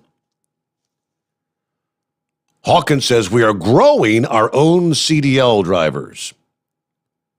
2021 is going to be a growth year for us. COVID has forced many state departments of transportation to curtail their services, slowing the ability of candidates to obtain CDLs. Training schools have also been affected. Bob Costello of the ATA believes the pandemic has worsened the persistent driver shortages. Capacity is very tight. Companies have turned down work due to a lack of drivers. All right. Yellow is in the midst of upgrading their fleet. They announced during fourth quarter earnings call they purchased 300 new tractors and 1,200 trailers last year. First quarter of 2021, they plan to buy 1,110 tractors, 1,900 trailers, and 250 containers. You're kind of thinking, well, I thought they were kind of in like financial straits. They've been in financial straits for years. You say, oh, didn't they get a big loan here not long ago under the CARES Act? Yes, they did. The company is funding these acquisitions with $700 million in loans received last year from the CARES Act. the stimulus program to shore up what the government considered essential business. Now, the whole debate after that loan took place is just how much freight does like YRC move for the military. That was the reason they said they were allowed that loan. Others were saying, wait a minute, what the federal government, with the taxpayer dollars, $700 million in loans just did was extend a massive lifeline to a company that was on the downward slide for years and on the brink of going under numerous times. Now, of course, with that loan, part of the deal was the government gained a nearly 30% equity stake in the company. Okay, Yellow introduced its new corporate name February 4th. They began trading on the NASDAQ on February the 8th using the symbol YELL. So the LTL brands include Holland, New Penn, Redaway, and YRC Freight. Also have Henry Logistics. All right, so big growth plans for Yellow. Very interesting. Thanks for sharing that with me there. Old Knucklebuster, always out there trying to answer those questions. All right, before we get back to your calls here, let me quickly, we got almost at the top of the hour, at which point we'll get a little timeout and update here. Yeah, this would be the kind of thing, undoubtedly, from our old pal Doc Holliday, who can you believe, you don't hear from the guy for a year. If you hear from the guy in years, then we've heard him twice in 1 week's time. Old Doc checked in from the casino last night. Wonder if he was able to win back his $2,800 today. But he always likes to throw out those little tips because he refers to himself as saying, I may very well be the smartest man in the world. To which he says, take your age, add 5 to it. That will be your age in 5 years. Damn, Doc, you may very well be the smartest man in the world. I did it, and it works. Oh, Doc, what a dumbass. We were talking this past day, big winds in the northern Rockies. They're shifting southward for a couple of really gusty days that are going to be impacting the southwest. Little Santa Ana wind event getting underway as we speak, Wednesday night into Thursday morning. Yeah, give you all the latest on that with our traveler's weather just ahead. And, of course, our number, 844-844-3388, the Steve Sommers Overnight Drive, live from the Hotshot Secret Studios. You're listening to the Overnight Drive with Steve Sommers. At Hotshot Secret, we share the science behind common diesel problems. For example, fuel additives. The purpose behind most fuel additives is to impact performance of your diesel or provide protection to your fuel system. Hotshot Secret Everyday Diesel Treatment provides both performance enhancement and protection with 6 key components. This fully formulated premium fuel treatment includes the performance-enhancing cetane boost, injector cleaner, and LX4 lubrication, as well as protection against water with a demulsifier and rust inhibitor, plus a stabilizer that minimizes fuel filter clogs. Everyday Diesel Treatment delivers a 6-in-1 premium fuel treatment for every fill-up, every time. Everyday Diesel Treatment is available at truck stops, Tractor Supply, O'Reilly's Auto Parts, and online at HotShotSecret.com. Hot Shot Secret, powered by science. PureFlow Air Dog, your leader in fuel air separation system technology. Our systems filter out water, particulates down to 2 micron, and remove all of the air out of your diesel fuel. This allows for nothing but pure, clean diesel fuel to reach the expensive injection system equipped in your vehicle. Not only do our fuel systems protect, they also come in a variety of flow rates to meet your performance needs. Our systems are compact and use OEM-style fittings for an easy installation. Learn more about our product at www.pureflowairdock.com and be sure to follow us on Facebook and Instagram. Protect your investment with PureFlow AirDog. Drivers, you demand that your equipment's reliable and dependable, and that also applies to your headset for communication. Well, our friends at Stellar Electronic have you covered. The Pluto Duo headset bundle is the best communication headset you can find in the industry. No matter the challenging environment you're driving in, the Pluto headset will make you sound crystal clear all the time thanks to their 99% noise cancellation. And the Duo's not only a stereo converter for the headset, but also a power bank so you can charge as you go. Learn more at StellarElectronic.com or visit them on Facebook. Do you have a Dodge pickup and hate your automatic transmission? Of course you do. LaVon Miller at Firepunk Diesel here, and we specialize in heavy-duty and performance transmissions for your 3-quarter or 1-ton Cummins powered truck. So if you're interested in turning your stock slush box into a towing monster, call us today at 614-733-3744 or visit us online at shop.firepunk.com. Dean Michael, the tax doctor here. I have one question for you. Do you want to stop worrying about the IRS? If the answer is yes, then look no further. I've been around for years. I've helped countless people across the country, and my success rate speaks for itself. So now you know where to find good, honest help with your tax problems. What are you waiting for? If you owe more than $10,000 to the IRS or haven't filed in years, call me now at 888-557-4020 or go to mytaxhelpmd.com for a free consultation and get your life back. Whether you're a diesel pickup performance enthusiast or just looking for a small upgrade, when selecting common rail fuel system components, look no further than Exergy Performance.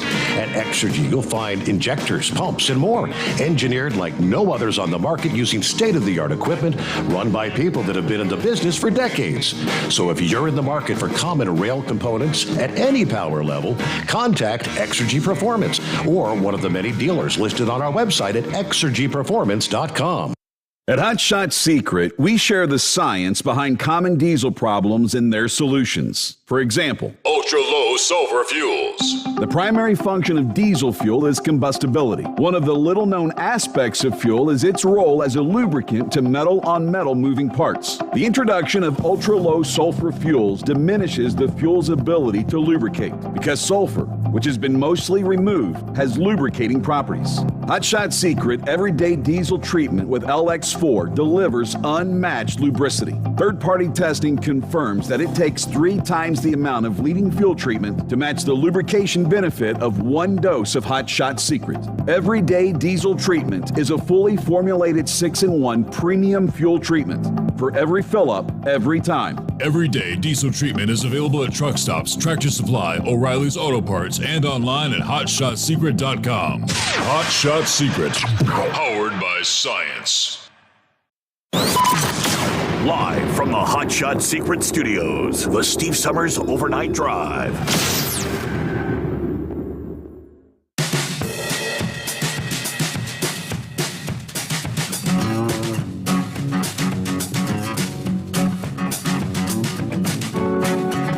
I got your message there a moment ago. Die Hard. To answer your question, no. He said, Steve, I heard you talking about an app. The app. I can't find it. Is that for the iPhone? Not yet. iPhone has it. We are waiting for approval. Android phones. The app is available. All right. We'll let you know as soon as the iPhone app is up and running. Hopefully, it's ASAP. Yeah, Android got it done pretty quick, so. Yeah, if you do have the Android phone, you can go to the Google Play Store. Once again, click on overnightdriveradio.com. That is all one word, no spaces. Got to do it exactly like that, overnightdriveradio.com, and you'll find the app. Very simple. All right, don't forget, this is our final week, by the way. It's Thursday. If you have not yet registered, you better get it done in the next, say, less than 24 hours. It's going to be more like, I think the countdown clock is ticking on the page of when they're going to be making that drawing. That's on the Overnight Drive radio page. I'll pull that up. But, of course, this is our 5th final week of the Stellar Electronic Pluto Duo giveaway. I did see that Dave McManus they finally got in contact with last Friday's winner, just this past day.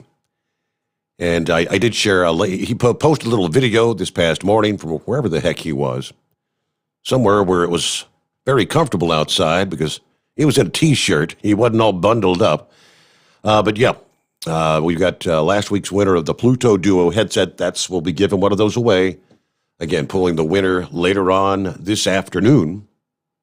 And we'll announce that about the 1 o'clock hour on Friday morning.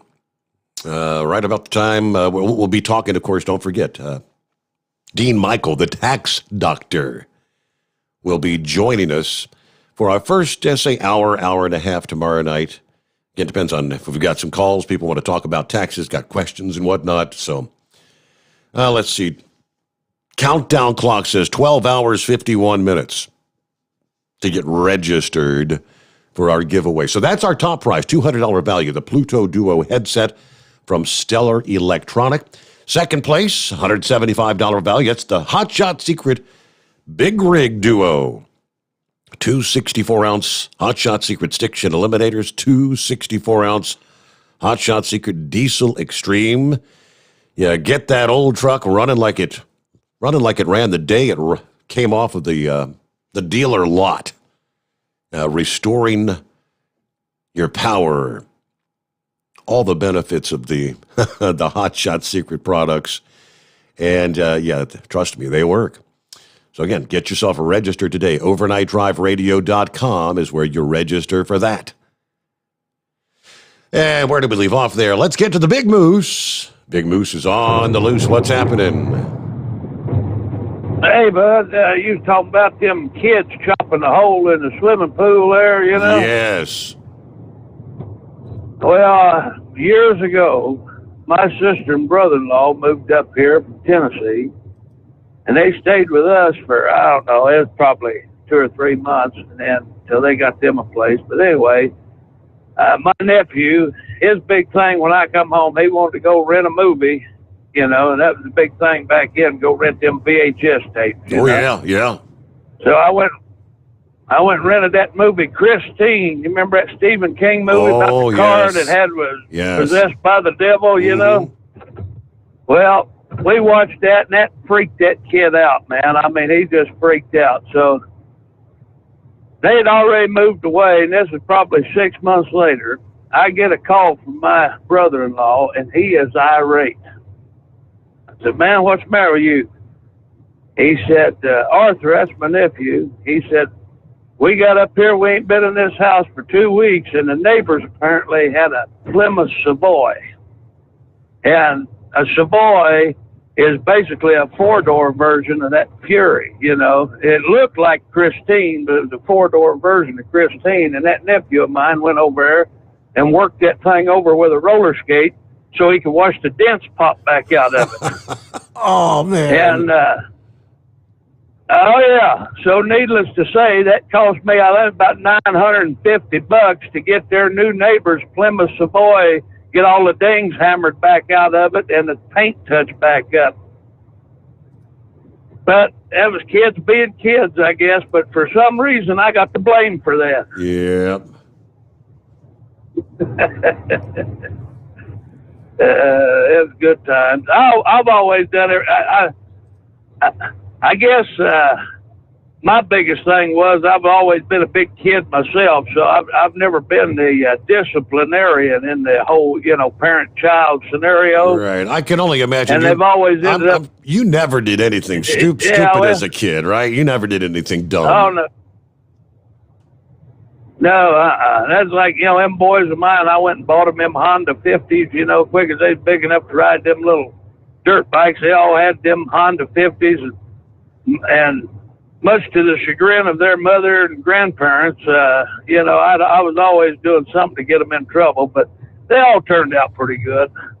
So I'm a little worse for wear, but they all turned out all right, I guess.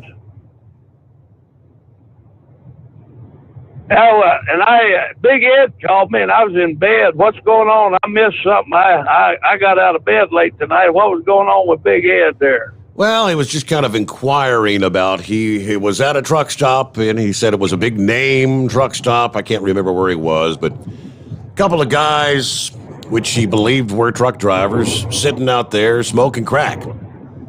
And he was kind of inquiring, should I have dropped a dime? Should I have called police, or just mind my own business? Or what would the protocol be in this day and age? So, yeah, well, I don't know. Yeah, that's a bad deal. Yeah. I tell you what, man, these truck stops are a little more than a cesspool anymore, you know. And, you know, years ago, you know, he had some guys out there, you know, trading pills or whatever, and you had the recreational reptiles trying to make a living, but anymore it's just getting worse and worse. It wasn't about 3 days ago, I was walking across the Flying J up here in northern Ohio, and it was pretty windy that day, and I noticed there was a grocery bag laying out there in the middle of the parking lot, and the wind was kind of kicking at it, but it wasn't really moving, you know? Mm-hmm. So I thought I'd be the nice guy and go over there and pick it up, put it in the trash can.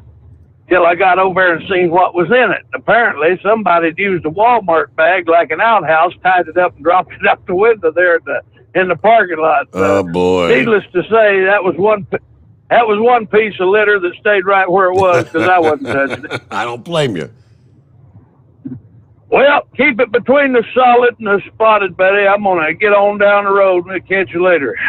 All right, be safe out there, Big Moose. Thank you for checking in here on a Thursday. Okay, Knucklebuster also shared yet another story in regards to the whole YRC thing. Where did my story go? Okay, here it is, up here. Now, this was actually from back in December, a couple of months ago, and realizing there was this guy that wasn't on the radio for a couple of months. You know, like most of November, December, into January. And a lot of things occurred in the trucking industry that I missed at the time. So that's why I had no idea.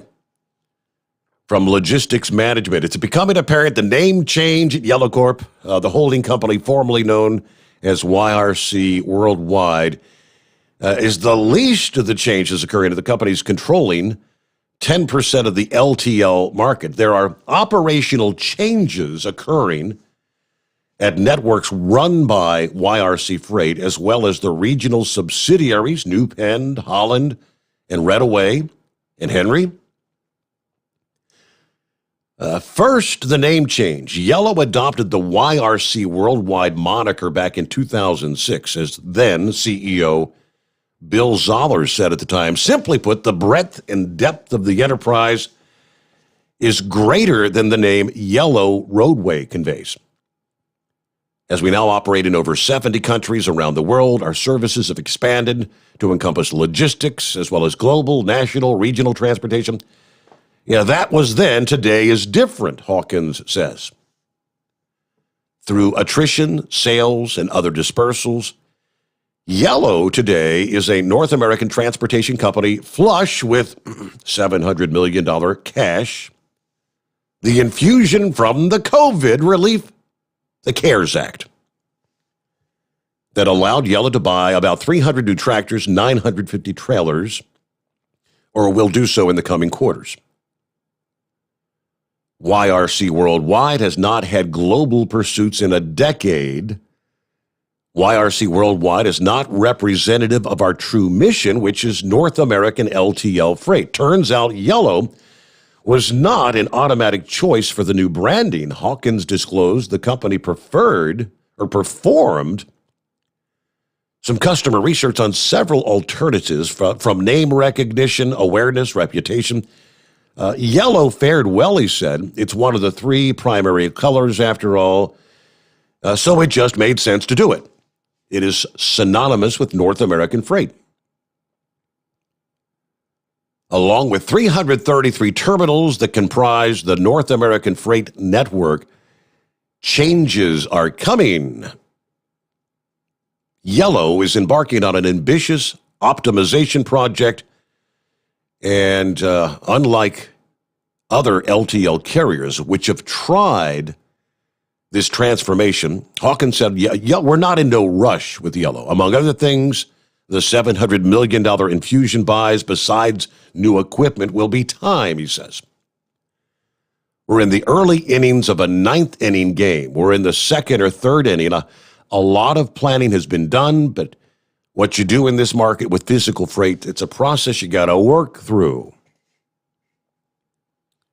Yellow's network optimization will comprise 6 facets: network design and facilities, line haul planning, routing and interchange, city operations, dock and yard operations, then visibility and status. The immediate goal is to improve efficiencies and cost reductions through terminal cohabitation and consolidation. Shippers, he said, should notice little difference outside of a gradual improved transit times lane by lane. It's not a new idea. This is one that's been present for some time. All right, much more to the story, but okay, so yeah, until Horse Feathers asked me about that, I was not up to speed. Sorry. Out of the loop on a few occasions. Hello, Philip. Hey, bud, how you doing? Doing well. How about yourself? On the way to work, I guess. Oh yeah, I'm on my way to work. You know what Yellow's doing, don't you? They're streamlining. That's what they say in the LTL industry. We're streamlining, which means they're cutting back things and they're taking away things. But if my memory serves me right, doesn't Amtrak, part of like 20 or 30% of Amtrak owned by the government? I Do you believe know any of that. that, Steve? I think that. I mean, the government's been bailing them out, keeping them afloat for decades. Absolutely. So Yellow has turned into the Amtrak LTL freight, basically. And that CARES Act, a lot of people don't know that money's gone everywhere down here. You know, a lot of people, when they were out with COVID, they didn't pay their rent and their mortgages and whatnot. And Orange County, which is the county that Orlando's in, that CARES Act paid for the mortgages on a lot of people, mortgages and rent, so they could maintain, you know, where they're living at, the roof over their head. Right. So, but yeah, seems like Yellow's doing the same thing, but doing it in a corporate way. I was in LTL for a long time, and you were talking about the name recognition. A lot of companies want to go to one word for their name. You look at, like, for instance, everybody knows who Warner is. Everybody knows who Schneider is. Everybody knows who Averett is. And then Yellow's going to the same thing. They're getting away from the YRC thing because they want to take that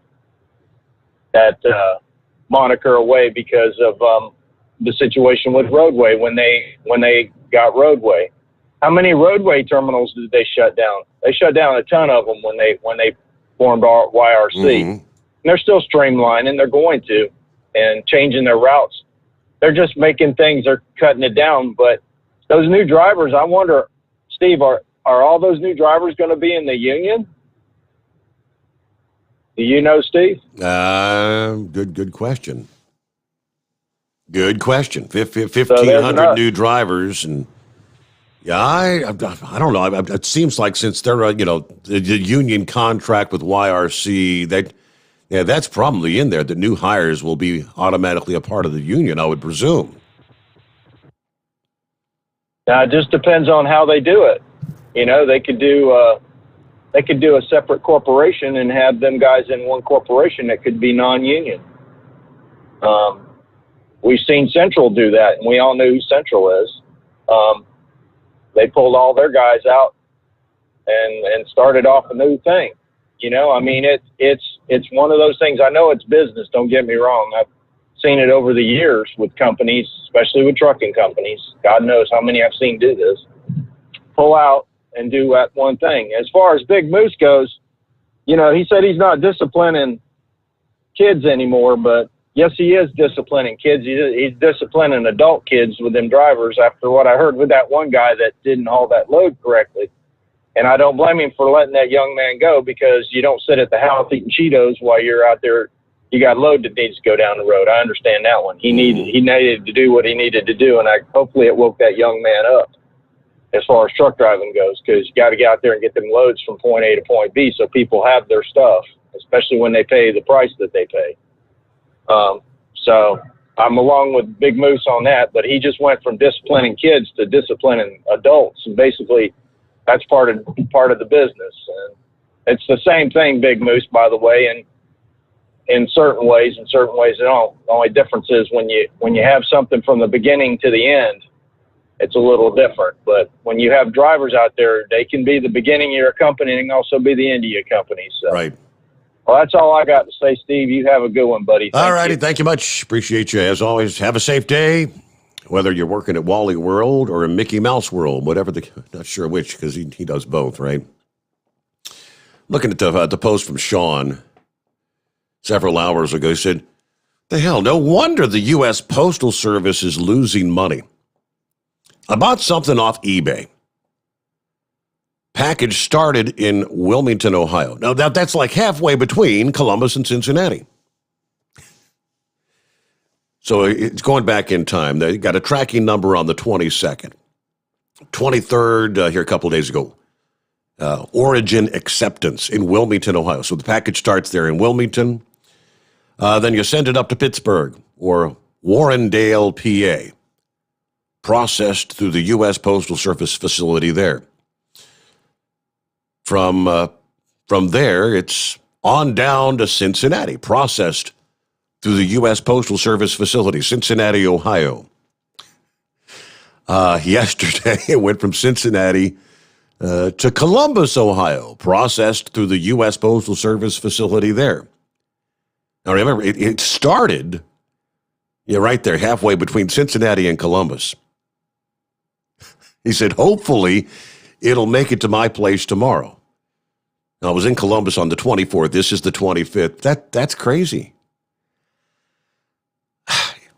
So essentially, he said this package will have gone 727 miles for a delivery essentially that was 90 miles away from its place of origin. That's pretty crazy.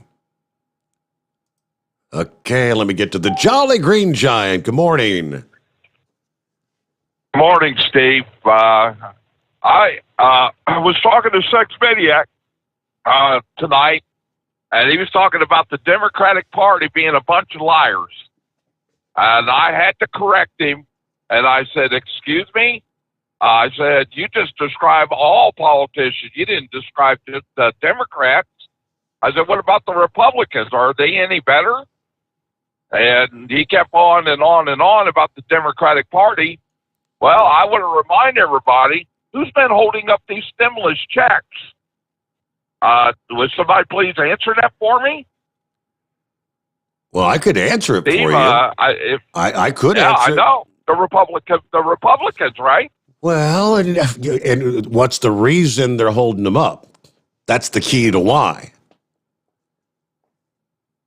Well, I got to be honest. To me, I say just go ahead and let's go ahead and get it done and stop playing games and with the words that are in it. Let's get it done.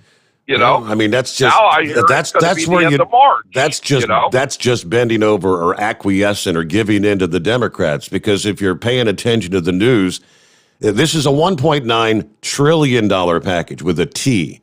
And there's a whole lot, like 2/3 of it has nothing to do with COVID and COVID relief. And that's why the Republicans are saying, no, cut this back. They offered an alternative to get the checks out. They offered a smaller package, which the Democrats won't agree on.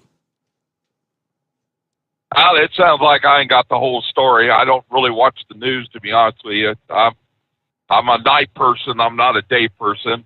But I wanted to talk about Trump.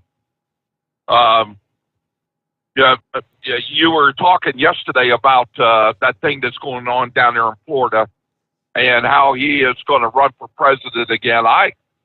I really do not understand why he would want to put himself through that again after the way they treated him, and they've tried to impeach him twice.